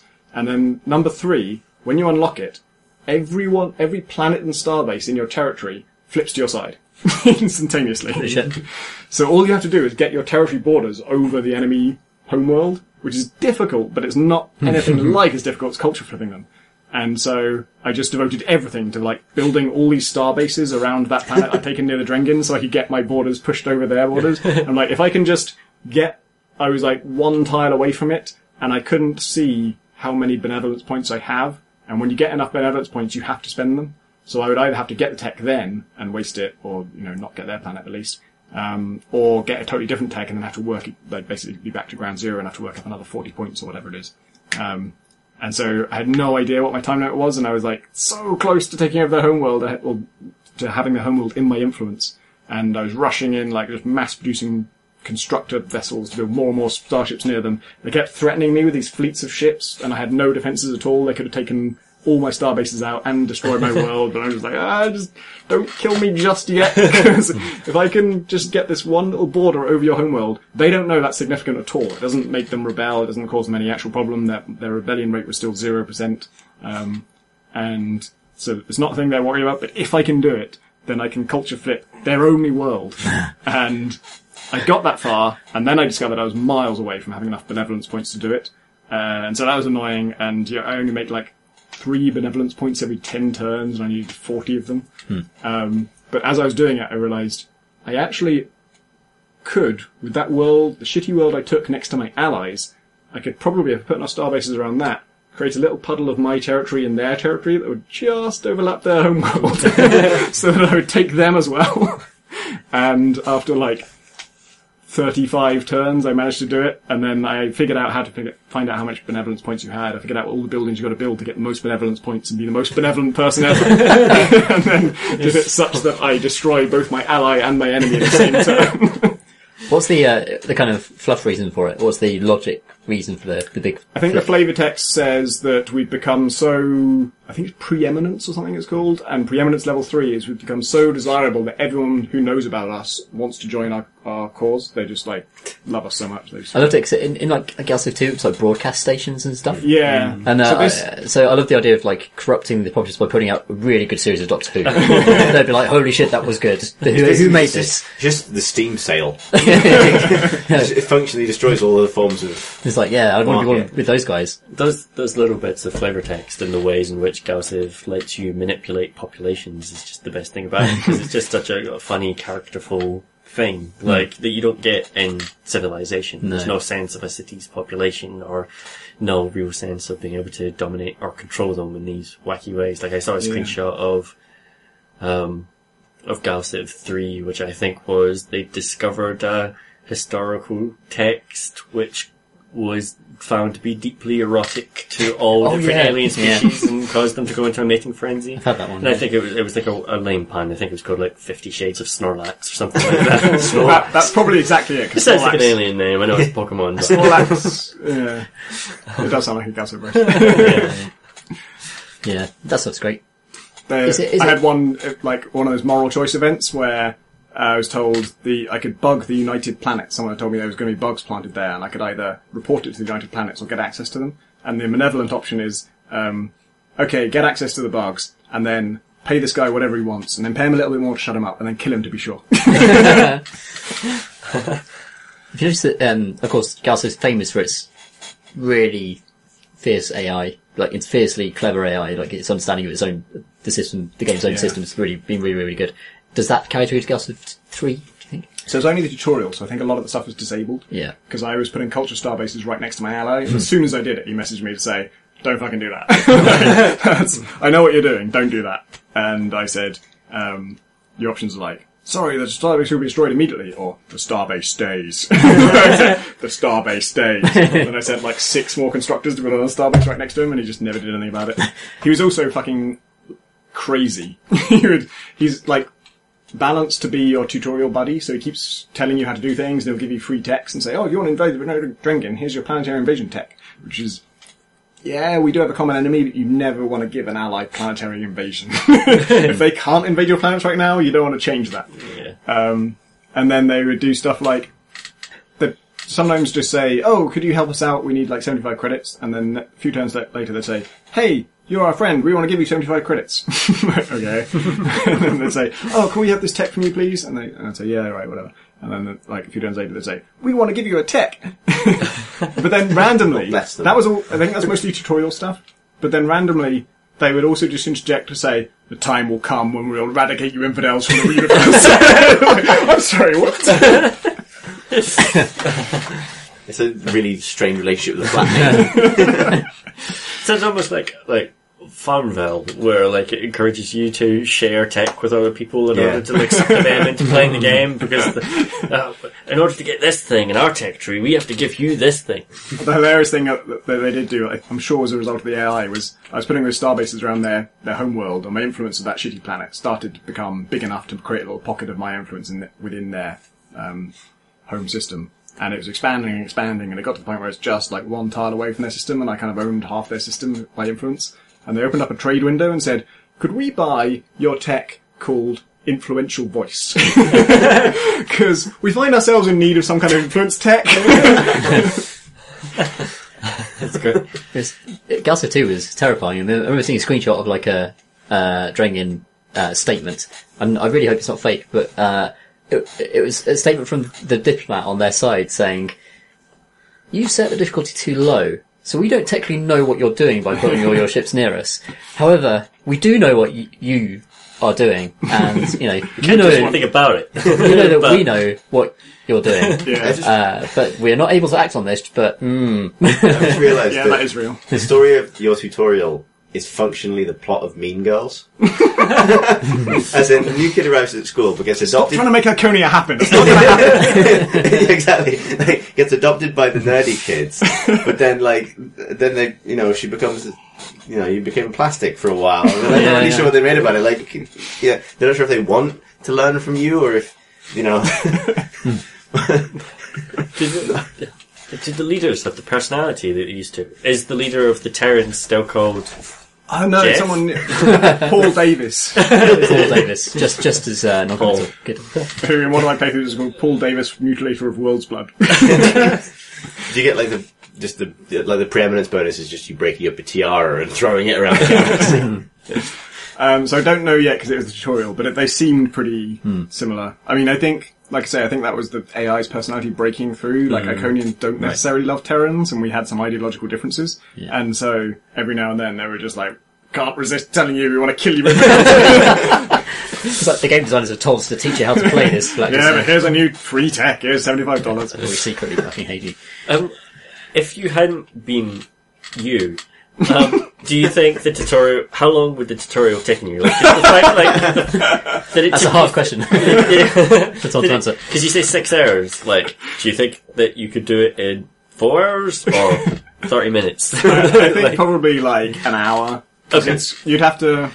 It's hard to tell because I left it so long to do anything to them that by the time I did, they had hundreds of ships because they just had nothing else to do but make ships. And my strategy was so bad. Like, if it had been a real game, I would have lost so fast. But, so once, if I had decided to take over their planet by invasion, I would have needed to take out those fleets. And I did take out those fleets in the end because I was doing a culture victory, and so you need a badass military to defend your culture victory. So I dominated their military and then still did the culture flip.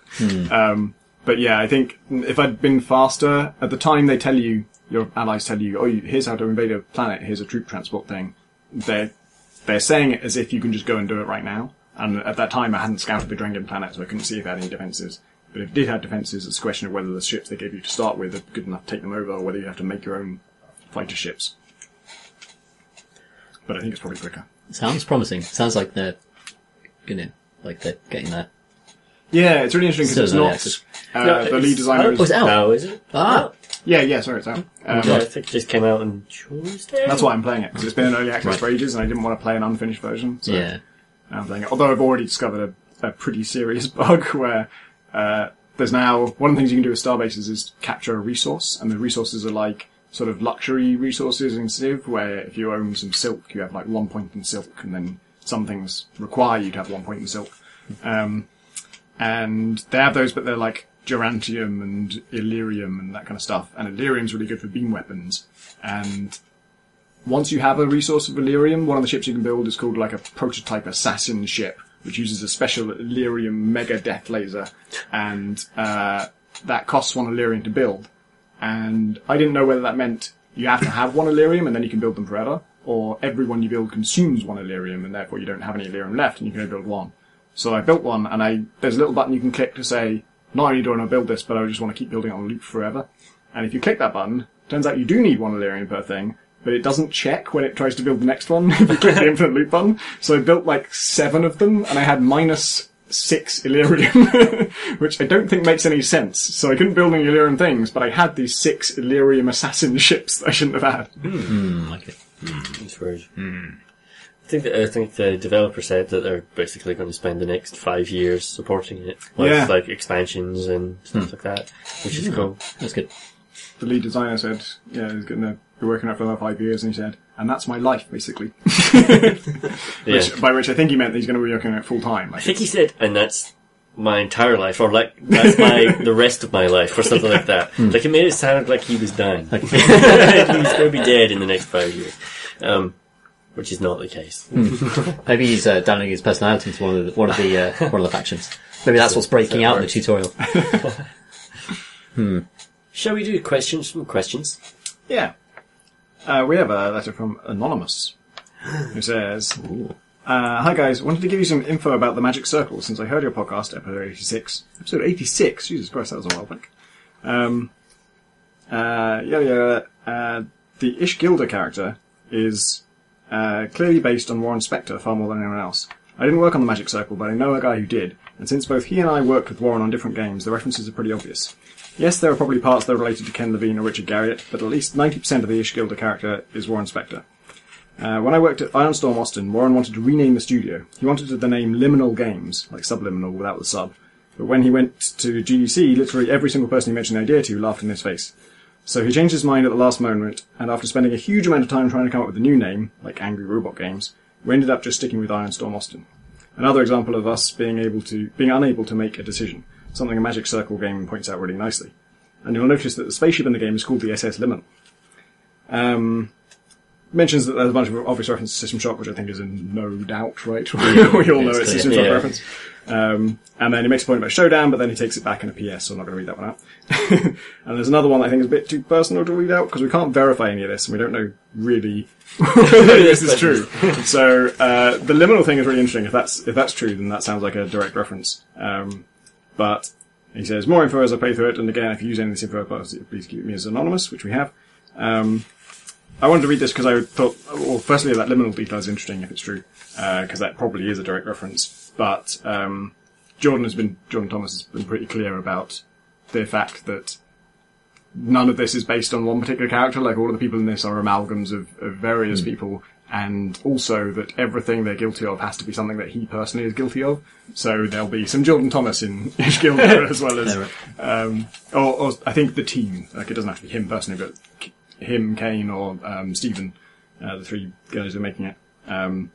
They have to be parodying things that they have at some point committed. And so yeah, I'm sure there are loads of parallels between this character and Warren Spector, but that doesn't necessarily mean it's specifically based on Warren Spector. And in fact, having known quite a few people who worked with sort of legendary game designers, it's amazing how similar their reports of those legendary game designers are, and their complaints about them. Yeah, it's maybe more interesting, not in terms of its insight into the Magic Circle, for the reasons that you just described, but just for what this anonymous person thinks of Warren Spector, a person that they worked with. Yeah. But it's clear playing the Magic Circle, there are a lot of demons being exercised in that thing, in the games that are overscoped and could never happen. Games that people have worked many, many years on that have been then canned and gutted. So you're kind of playing through the corpses of a lot of, the System Shock thing is like the corpse of a game that has never met release. And of course, in the industry, you hear about many, many, many games that never ever come out. Yeah. Many designers have committed many years of their lives to. So it's actually quite profound in that way. I saw the trailer for it the other day, again, for the first time since it first came out. I think as I went to just the Steam store page for it, and that's what plays when you go there, and I was reminded that by how good job that does of explaining a very difficult game to explain. That's just like, if you task me with making a trailer for that game, I just don't know where the hell to start, because it's a game, but it's about a game, and it's the game that it's about is the game that you're playing, but at the same time it's not the game that you're playing, because it hasn't been delayed by 20 years, and it's the people who made it are not the same people who made this game, and they're both called the same thing, they both have the same name, which confuses the issue. And, just by doing a sort of like prototype trailer that then has a bunch of corrections scrawled over it and it's like a sort of first draft. It doesn't make any sense what they're showing you because no one would correct a trailer by actually adding images to the trailer to validate it. But it tells you what's happening. It kind of gives you the sense of like, here's a trailer for a game and the thing you're going to play is this, but there's also this development process going on top of it as another layer. Mm-hmm. Kane writes, did you know that there's a little Titanfall competitive tournament going on right now? It's quite intense. I had a thought about Titanfall's competitive scene in the context of Chris's talk about scrubs in an episode last year. To paraphrase slightly, Chris defined a scrub as somebody who either complains about or intentionally chooses not to employ exploits or tactics that they consider overpowered or otherwise unfair in a competitive game. The Titanfall competitive scene has a ton of really strict rules that they impose on teams to limit things they consider unsporting or boring. For example, you're limited to 2 shotguns per team, at most 1 player per team can use arc mines, smart pistols are banned altogether, and the explosive pack is also banned.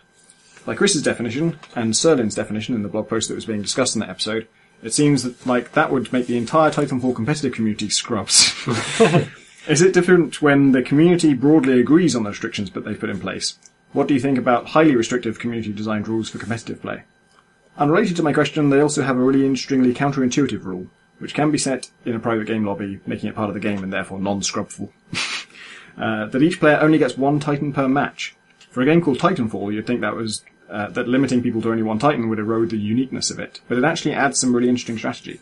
CTF has 2 rounds, so if you drop your Titan in the first half, even if it survives the entire first half, you won't have a Titan in the second half. It makes when a team drops their Titans an extremely significant strategic choice. Commiserations on your election.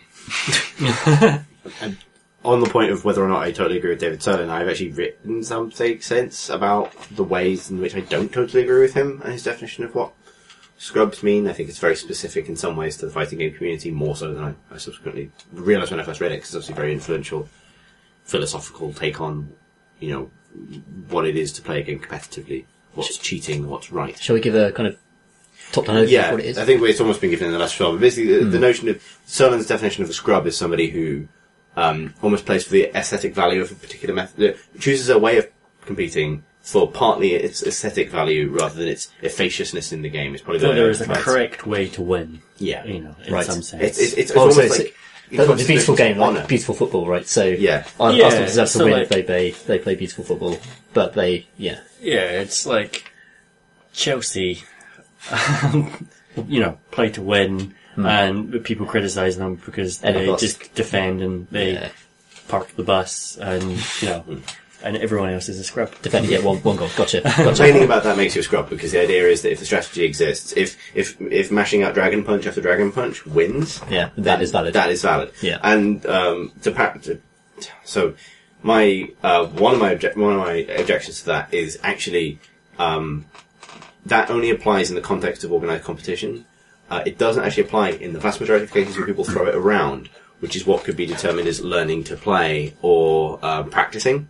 In practicing, particularly in PC games where balance patches are a real thing, again, that comparison comes from console games, particularly fighting games, where you get, one version of Street Fighter and it's Street Fighter 3 First Strike or whatever, and that is that set of commands, and they will be the same forever.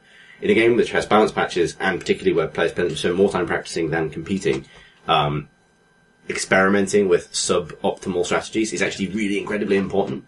And playing and refusing to use overpowered strategies is also actually really incredibly important because that's how you learn. Because you have to be aware of the broad scope of the game, not just the specifically powerful stuff, because the game will change.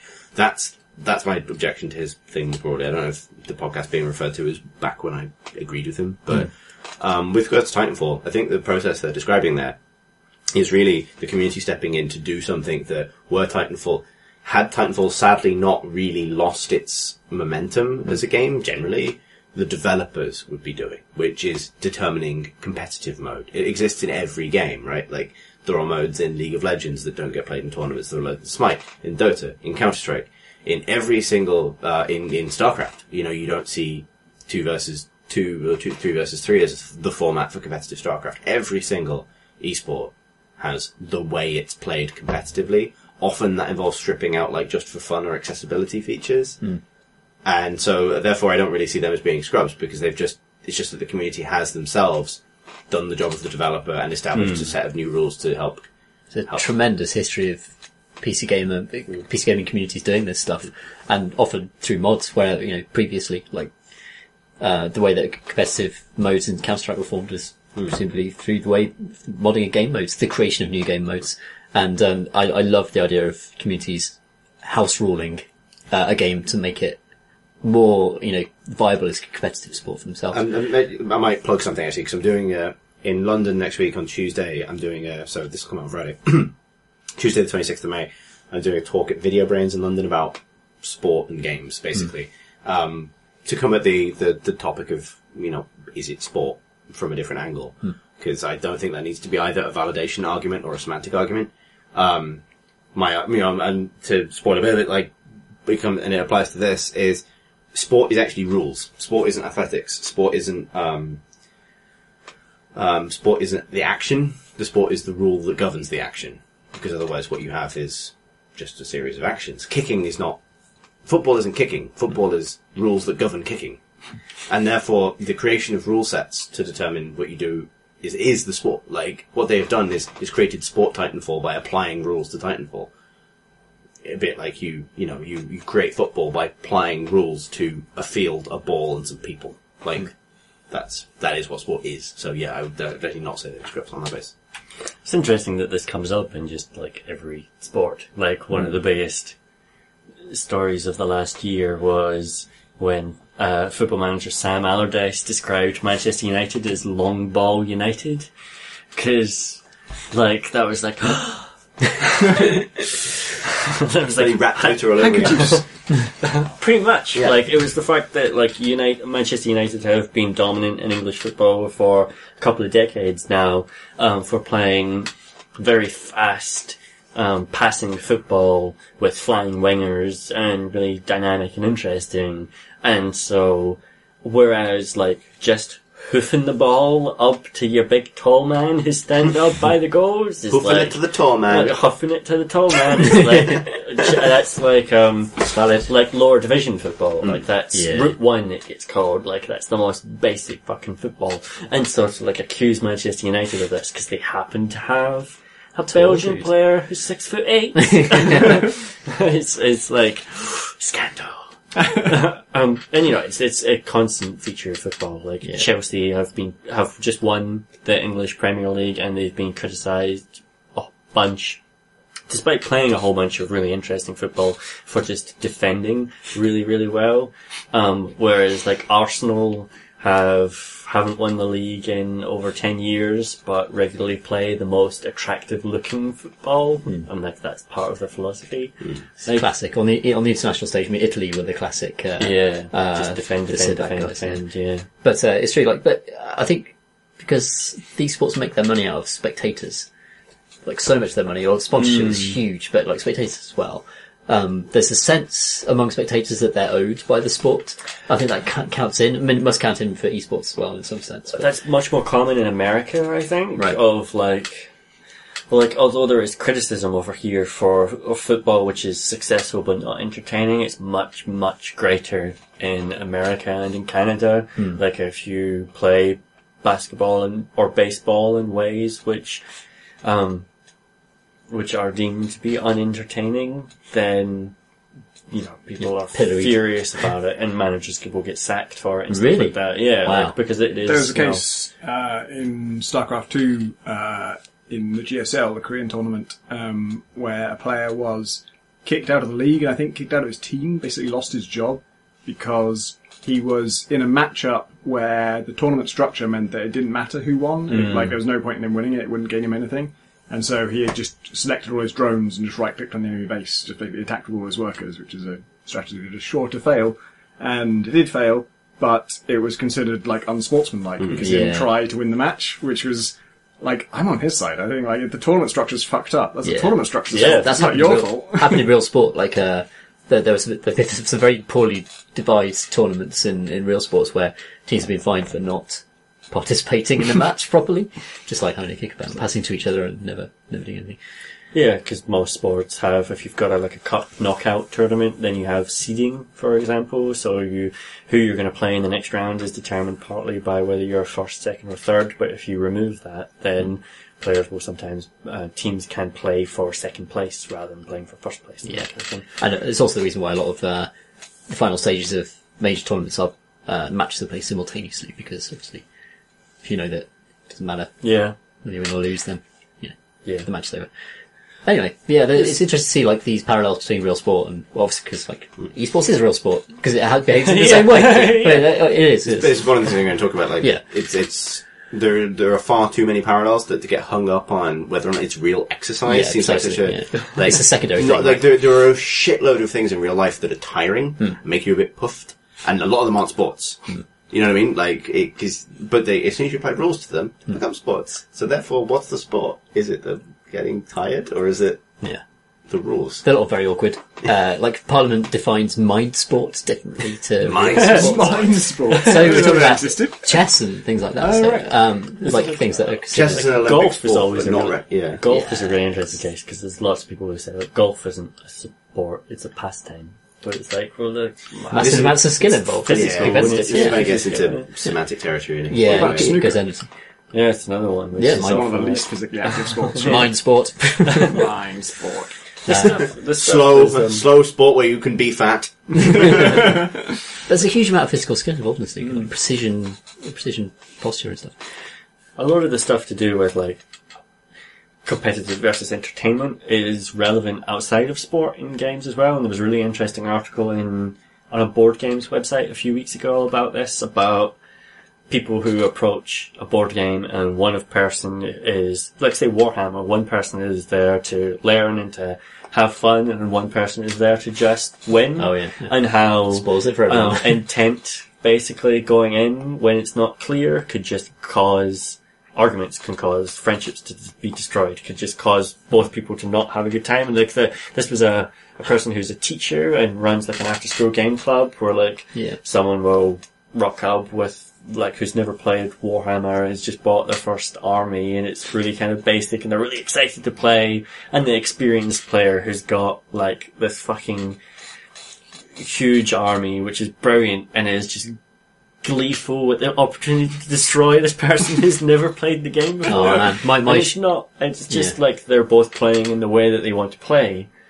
but it results in this one person perhaps never playing the game ever again because they just have a terrible experience. And the article is about, and we'll link it in the show notes, is just about the importance of people communicating, basically, of like talking beforehand about what they want, like as if it's a relationship. What do you want from this game? Yeah. What's the long term future of our position in this game? Like, what's our safe word? Well, we're here to win. Well, just have fun. The metaphor which this article uses, and I don't know if this is true, is apparently the gay dancing scene in 1970s San Francisco, which apparently came up with a code. Yeah, I know it.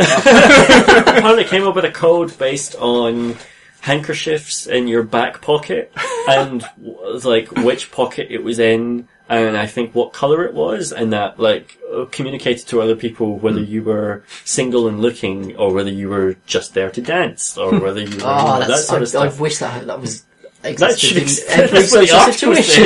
Just make it fucking clear. I don't mind it. I don't mind. Like, please put the gays in charge of this. Disco semaphore is not something that really made it into Warhammer, and it's solve so much disappointment in clubs if people could just like adequately project what the situation was. Yep. How do we get there? No, it was good. Via sports. Via StarCraft. Deacon writes, Dear Carton and Church Key, I've been listening to podcasts, I've been listening to past episodes, and after about 40 of them, I feel like I know you much better than I actually do. I heard a small aside a couple of episodes back concerning the use of German loanwords in Japanese. There was some conjecture about the source being World War II, and since they were both fascist states and Axis powers, this is an understandable misunderstanding. I'm not an expert, but I did live in Japan for about 13 years, and I rate myself a rather cunning linguist. Here is my take on it. In the late 1860s through the early 1910s, Japan went through the Meiji Reformation and went from feudalism to an industrialized nation in a very short time. During that time, Japanese envoys cherry-picked Europe and the rest of the world for the best, most modern bits they could find. Bits and bobs from everywhere, really. But they based their government on that of France, military, education and medical system on Prussia, so lots of medical terms come from German. Most Japanese people are not aware of this and assume most loanwords are of English origin, and they will mistakenly assume English speakers should know these terms. Confusion, frustration, and hilarity ensues. Thanks for the great podcast, Deacon Macmillan. That's really interesting. Yeah. Just an interesting factoid. Interesting etymology. What were the loanwords? Were there specific I'd love to know, things? God, isn't that how we got onto Werner the Herzog? Because I was talking about Herzog 2, which is... I felt like I wasn't here for this podcast. Shooter. Right, Clément. I'm going to pronounce it that way, because it's got a cute accent. I put that acute accent in it, because he has a French name, and I don't know who I've read this out to say Clement. Okay. Dear Boxers and Magpie Taverns, after that terrible attempt at a pun, let me congratulate you on this podcast of yours. Really enjoying listening to the ideas and nonsense you give to the world every week. Lovely. And that's it. Just a quick question, which is podcast related, if not video game related. In a recent episode, one of you, I think it was Graham, actually we think it was Chris, It was actually me. mentioned the problem with the second half of Skyfall. And I wondered, what is it? I genuinely cherish this Bond movie, though I am aware it's problematic in some respects, and I would like to know what you guys think about it. Oh my god. Cheers and congrats again. So, He Here comes genuinely the king. cherishes it.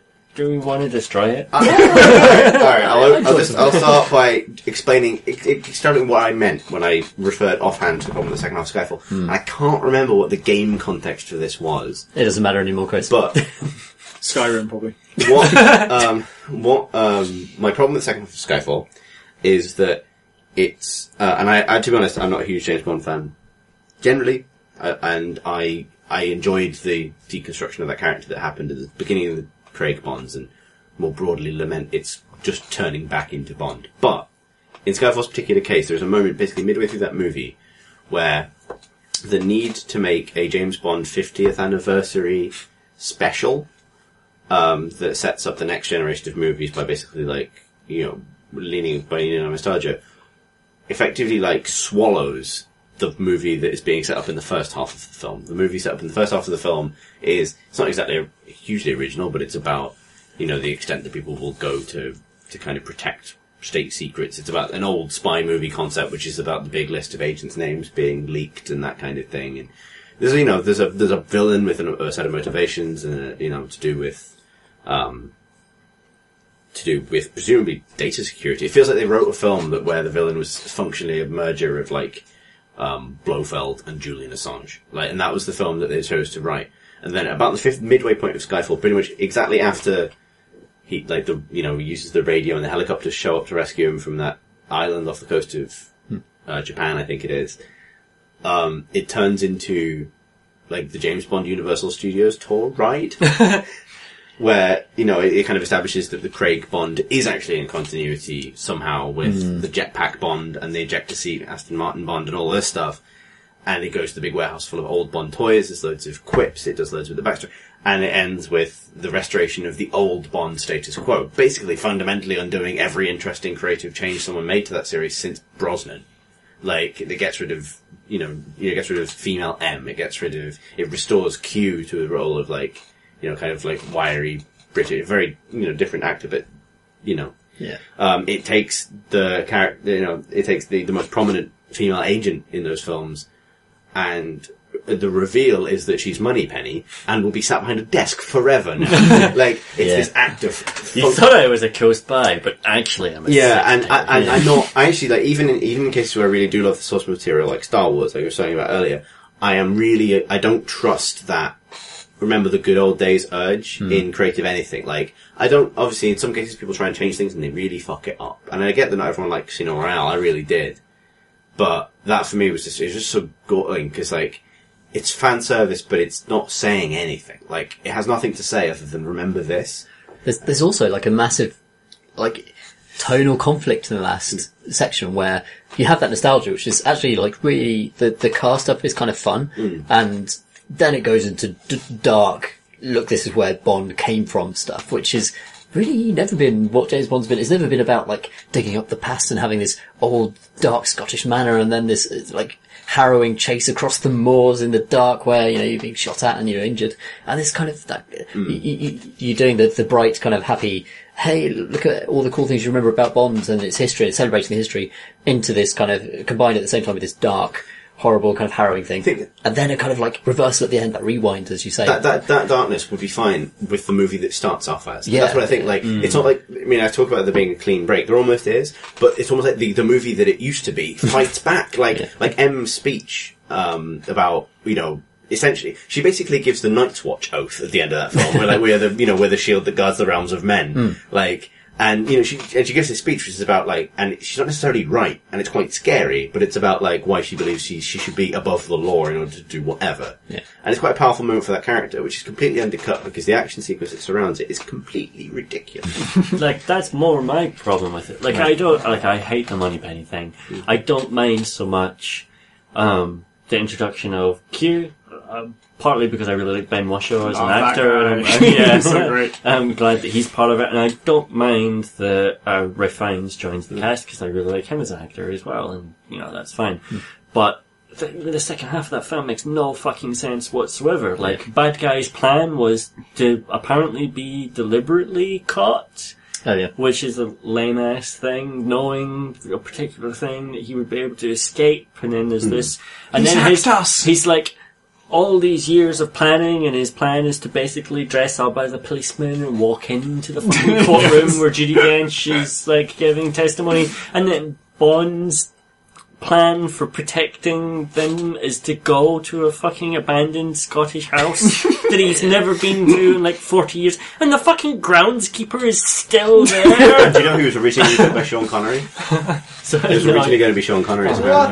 Yeah, that was and that was when it looked like they wanted to get Brian Cox and couldn't get him, but like, oh. But the other thing is, like, there's a moment that, we're talking about film now, but that's fine. The moment that film really fucks it is when, okay, a villain wants to be caught as part of his plan, he's getting inside MI5, whatever.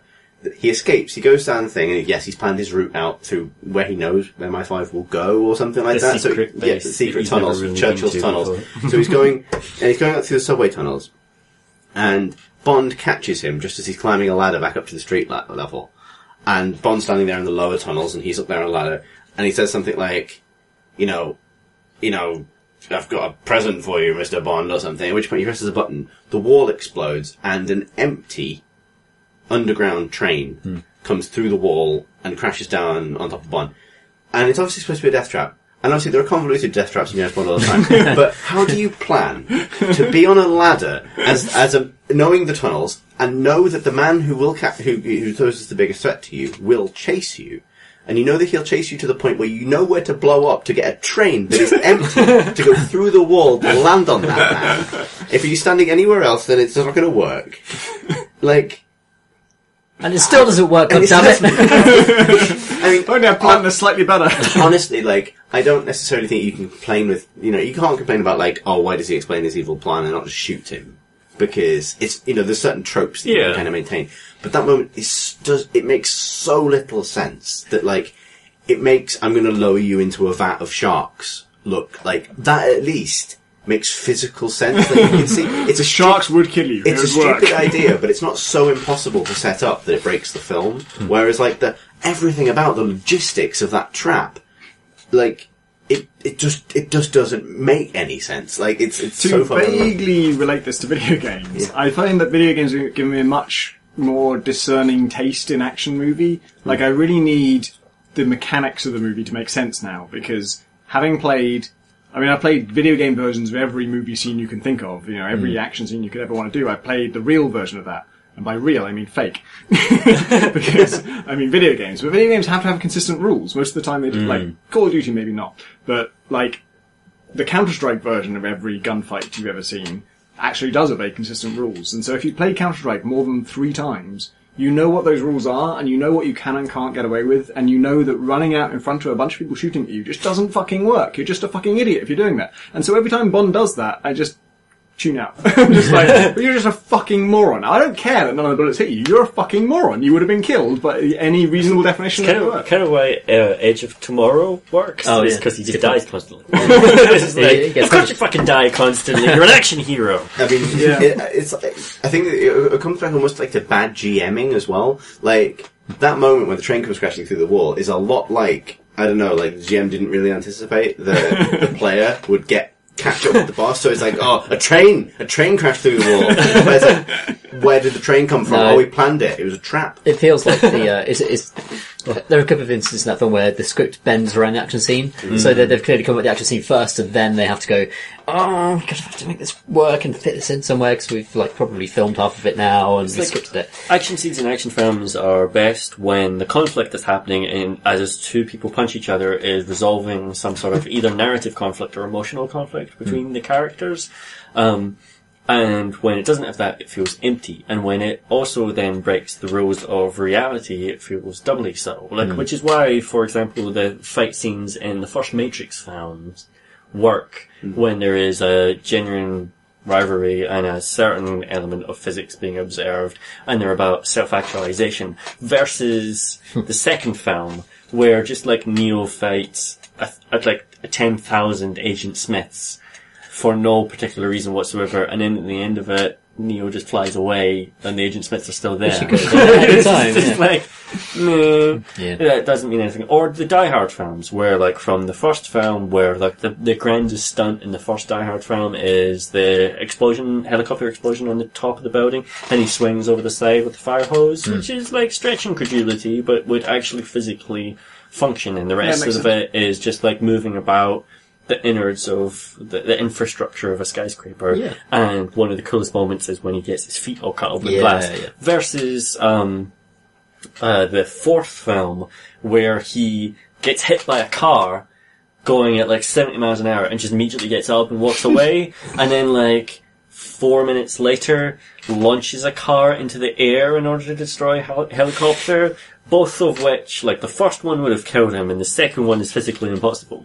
And so you just think, well, this doesn't mean anything. This is just fictional. You just clock out. You clock out at that point. It's just like, well...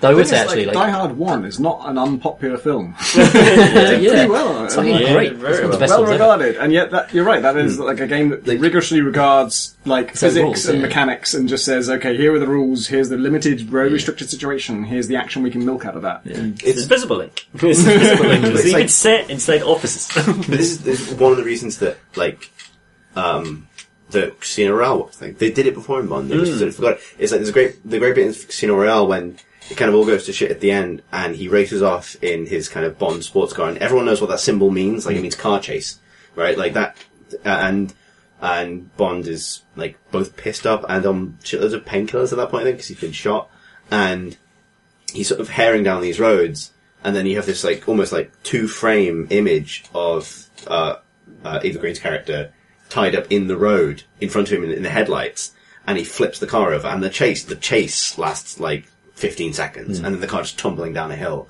And it's that, like, it's clever, because it's like, yes, what do James Bond villains do? They tie up the love interest and put her in a death trap that James Bond has to get her out of. But they do that entire scenario in, like, this really grounded, terrifying way, in a really economical way, and have it completely subvert what you're expecting from that scene, in a way that's completely grounded in physics as well. Like, in a way, it's a testament to his skill as a driver that he sees her in a second, has managed to flip the car over to save her life. But it's still a complete subversion. Like, the other film that's great for that is the new Mad Max, which does exactly that constantly. Like, it's constantly subverting what, kind of surprising you with the both physical verisimilitude of this crazy shit that's happening. I love the first sequence I love all of it. But the first sequence in Mad Max where he is, they're trying to capture him, and they do capture him, and then he breaks out of being captured, and then he does like an amazing, proper protagonist, hero man job of getting away from him. He does everything right, just does everything perfectly, has this dramatic chase down a corridor, sees the corridor opening out into massive open space, and there's a hook right there for him to jump onto, and his hands are bound by chains, so he can hook the chains onto the hook, which is also kind of neatly symbolic because like the thing that they used to restrain him is now the thing that's actually letting him survive this thing. And he swings out there and there's just fucking nowhere to go. And then he swings back and as soon as he swings back they can hook him in and they have like things that they hook him in with so and then he's just fucked. And it's just like, he just did everything right and he still got fucked for it. And that's so compelling. But it works immediately like the guy, I'm on his side. To make this about video games, that would be an acceptable fail state in a game. Yeah, because exactly. you get why you failed. Yeah. Like it's completely within the logic of the thing. And like, I also think that Mad Max has basically invented a whole new load of action scenes that video games are now going to spend the next 10 years trying to emulate. So like the guys with the Mad Max, guys waving on poles like while suspended on cars, like that's going to be replicated. The whole like shooting people off motorbikes that are flying over you, like fucking loads of things in that film are going to be in games in the next 10 years. Also, and that's a good thing because it turns out they were all actually done. They really did everything in that film. Yeah, Almost nothing that's apparently they put that film together from like 480 hours of footage. They were in Namibia for 6 months, blowing up trucks. Like, all those, the pole thing was really done. The motorbikes that jump over the truck and throw the grenades down was really done. They actually did that. Yeah. The guy with the fucking electric guitar that fires fire, real. that was real. He just did that. It really did fire fire. Actually worked, and it was actually. It was all for real. Like, this game is mind blowing. I call it game then. It's but it's like it's the best video game I've ever seen. Mad Max. It's so good. Game of the year for sure. George Miller just has the best career arc. He's just got like Mad Max films, and then since the last Mad Max film, while he was making Pig in the City and Happy Feet, has just been like writing down ideas. For He's such a we've managed to do like 20 minutes of a film podcast now, but like I can go on. There's an amazing interview I think with I've forgotten the name of the film website with George Miller, who is just the loveliest man as well. That's what's so sweet about it. It's such a hyper-violent film and really aggressive. Babe is a really good film. The first Babe is great. Yeah. Babe's legit. Babe is legit as fuck. Is it a slash film, maybe? I think it's the one I've seen. I linked to it on Twitter. Yeah. And every question the guy asked, the guy is a real movie nerd and really delves deep into it. And he's like, if this is it makes like an analogy to a bunch of Western films. And everything he says is really deeply insightful and that he's really thought about it. And you can see, like, George Miller's eyes kind of light up at the questions. What a wonderful point. That's so good. It's also the things he's saying are very flattering, like the comparisons to Buster Keaton and stuff like that. Like, and he just looks delighted to being praised for it. What a guy. Anyway, what were we talking about? Skyfall. We don't like Skyfall. We do like Mad Max. The last thing I wanted to say was there's a meta arc to James Bond films, which is that they continually reboot in more realistic form. Like GoldenEye was that, and there are elements of Skyfall which feel GoldenEye-ish, maybe just in the fact that the villain is a former agent who's feels like they've been betrayed, which is like Sean Bean's character in the original GoldenEye. And this felt like this weird halfway house of we want to go back to the silly Tomorrow Never Dies sort of bullshit. What did I say? I don't know why Siri is now Siri. on. I actually switched off the Wi-Fi so that Siri wouldn't butt in on this podcast. Never mind. Special guest Siri. She's done this before. Yeah. Lost my train. Arc of the Bond films? You're right, it's Arc of the Bond films bringing the silly back. Cyclical. Bringing silly back. But that doesn't work for the cyclical thing. Silly must be what you thought. That's what it was. It was the Bourne identity is the reason why Casino Royale had to happen. Like your car chase example, like the Bourne films do that brilliantly. Like the first Bourne identity has a car chase which is in a really shitty rundown Mini through a bunch of crappy European streets in which they get hit by a lot of other cars. And the second film does the same thing, but in Russia. Like, it's a car chases where it's not about, hey, look how cool this is in my fancy Aston Martin. It's, look, this is shit and now my legs hurt. It's also, it's calling back to Bullet and a load of other like historically great car chases in films which have been just about just doing it and then filming, just strapping a camera nearby and watching things bash into each other. I can't remember the name of it right now, but we'll link it in the show notes. But there's like an 11-minute French short film. Oh yeah. Which is just about... They strapped a car to the front of a fucking Ferrari and he speeds against the law. What is it? A car. Yeah, there's a car on top of the car. It's Gary's model. There's a camera on the car. No, they strap a car to No, they don't. They strap a camera to the car, and then they race through Paris, and they break the law. Yeah, they legitimately just speed through the centre of Paris for 11 minutes in a Ferrari. With pedestrians crossing the road. Like, they filmed it at like 5 in the morning or something like that. It's totally illegal. Yeah. And there are points where they very almost kill people.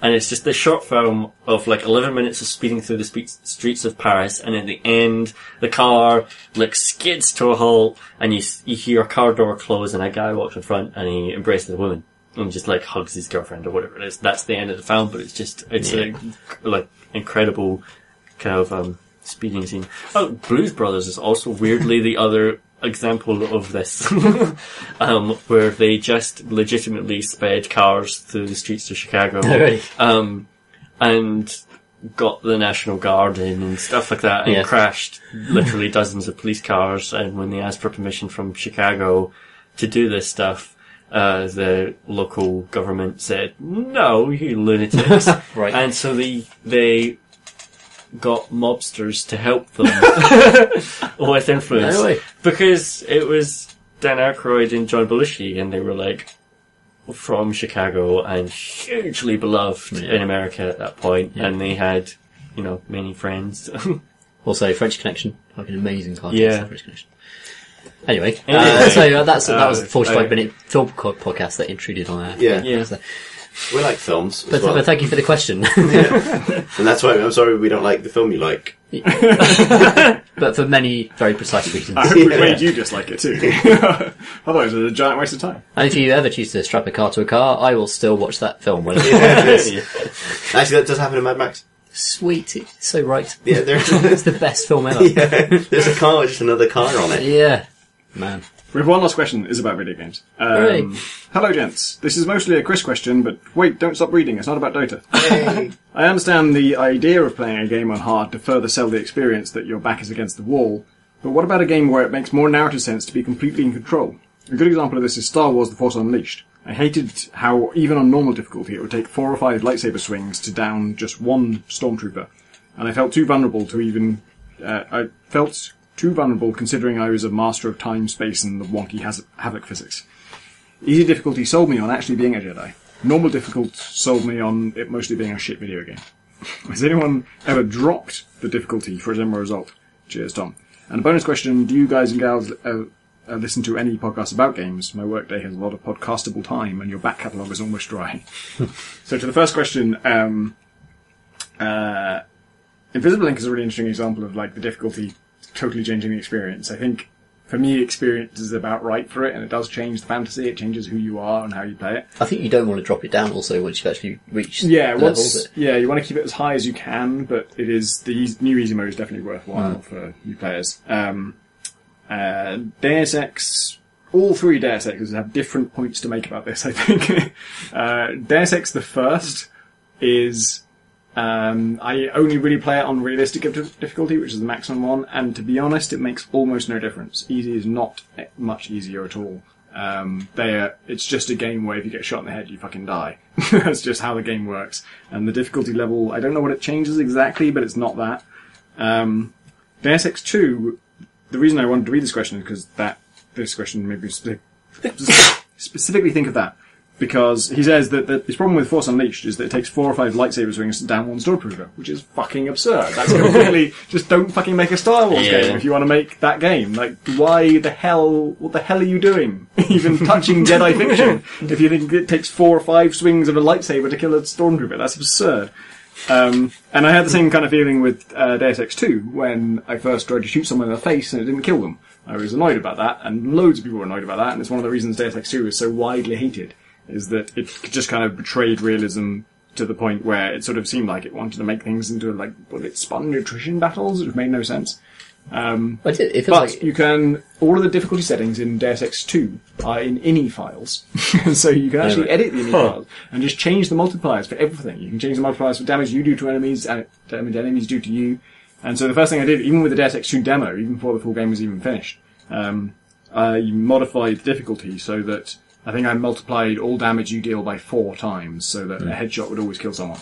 And to make it fair, I multiplied the damage people do to you by 4 times as well. so that they could kill you in one hit, and so you had to be really careful about avoiding damage. And it made the game like 10 times better. And the only disadvantage of it is, the only slightly flaw, is that it also multiplies fall damage.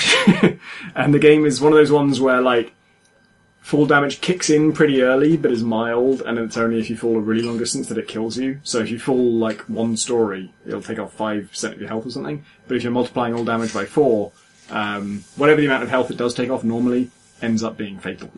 So, like, you have to be really careful on stairs. You have to be very, very worried about every tiny little drop. But other than that, it just makes Deus Ex 2 massively better. And then, of course, Deus Ex 3 is the one where it has one of the difficulty levels is just called Deus Ex. Give me Deus Ex. And that is the best one to play on. And if you don't play on that, you kind of end up with a diluted game. It's kind of like, you don't have to do the things that Deus Ex is about, and so you can just shoot people, and if you do just shoot people, you kind of miss the point of the whole thing. That's interesting, because I was going to mention The Witcher 3, actually, in this context, because I find that combat incredibly frustrating in The Witcher 3, just in terms of just like something about it really pisses me off. So I bumped it down to the lowest difficulty level, where it's just it becomes the mad power fantasy, where you just chop things up, and it's really satisfying, really fun. But that robs you of half the game, which is all about crafting potions and about crafting armor, which is a huge part of the whole RPG experience. So it's a bit of a weird trade-off there.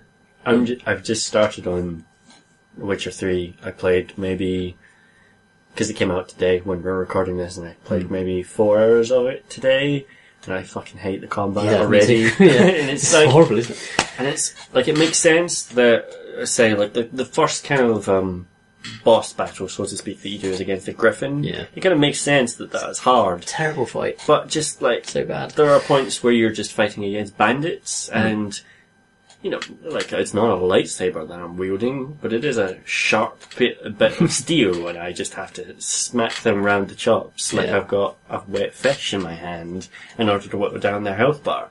And there are points at which those bandit fights break out inside taverns because you chose the wrong conversation option to not avoid it. And like, maybe your health bar was already at a quarter at that point because you'd just done like a big fight and got to this new location, and this was just, you were getting the bit of information at the end of the journey, but then bandits walked in, and so you're starting this fight with a quarter of your health, and there is nothing good, about the combat system whatsoever. Like, no. I was, from what you're saying, it doesn't sound like this is going to happen, but I'm kind of hoping that I was going to understand some part of it that I haven't yet. But it doesn't seem like it does a good enough job about telegraphing enemy attacks. It doesn't feel like Geralt's move set is really equipped to design. That's the thing. Yeah. To deal, with the speed or the movements of the enemies. Like, your dodges are either really clumsily too long in the way that they move you away from the enemies, and like, it's a third-person game in which you have a turning circle, and so like getting close to things is just kind of slightly awkward at all times. And that kind of that clumsiness carries over into the attacking, or it's just that you feel like you've moved out of the way of the griffin's attack or whatever, or the sword swing, but somehow it still connects with you, and it does a huge amount of damage to you, but your sword swings do almost no damage whatsoever to them. And I'm playing on, I think there's 4 difficulty levels, and I'm playing it on whatever the normal one is, which is, there's 2 difficulty levels harder than the one I'm on, and 1 that's easier. Yeah, you're on the second one up. Yeah. You want to, like, try to just bump it down to the easiest one. Like, the combat system is just bad. It's, like, honestly, it's, so you're right. You're totally right in the sense that Geralt just isn't equipped to deal with enemy attacks. Like, it's much more fun to fight humans because you can parry them. There's a parry move where you can just press the parry button. Yeah. You can't parry most monsters or creatures. You can block only some of them. Yeah. And all you have to attack them with is a light or a strong attack. If you come up against a guy with a shield, there's no like shield break. There are spells will knock them back, but won't break the shield. And so you're just waiting for him to attack. And it's just, you always feel impotent. You feel you're supposed to be a total sword master. And yet the combat system you have is so light on moves that like, compared to, like, there's not even a dash move. That long, dodge away move, like, I think one of the biggest problems with it is because there's no way to close back with the opponent that you're actually fighting. Yeah. So if you could do a long dodge move and then like a dash attack, like a Dante, Devil May Cry 3 style dash attack, that'd be really satisfying because you'd have evaded and go bosh. And Ciri has that move, like, she gets that later in the game. Like, so a lot of the Ciri, stuff. Careful. It's not as... No, I mean, just because she's still listening. Oh! Well, no offense, Siri, sorry. If you don't mind, Siri, I'll continue to talk more. She's not responding to that, but she responded to silly. Yeah, it's strange. Sorry, go on, Tom. No, it's a tweak of accents. She has strong opinions about Silly Bond. Yeah. But, like, the weird thing about Ciri is that, first of all, she's, like, an amazing character to play anyway.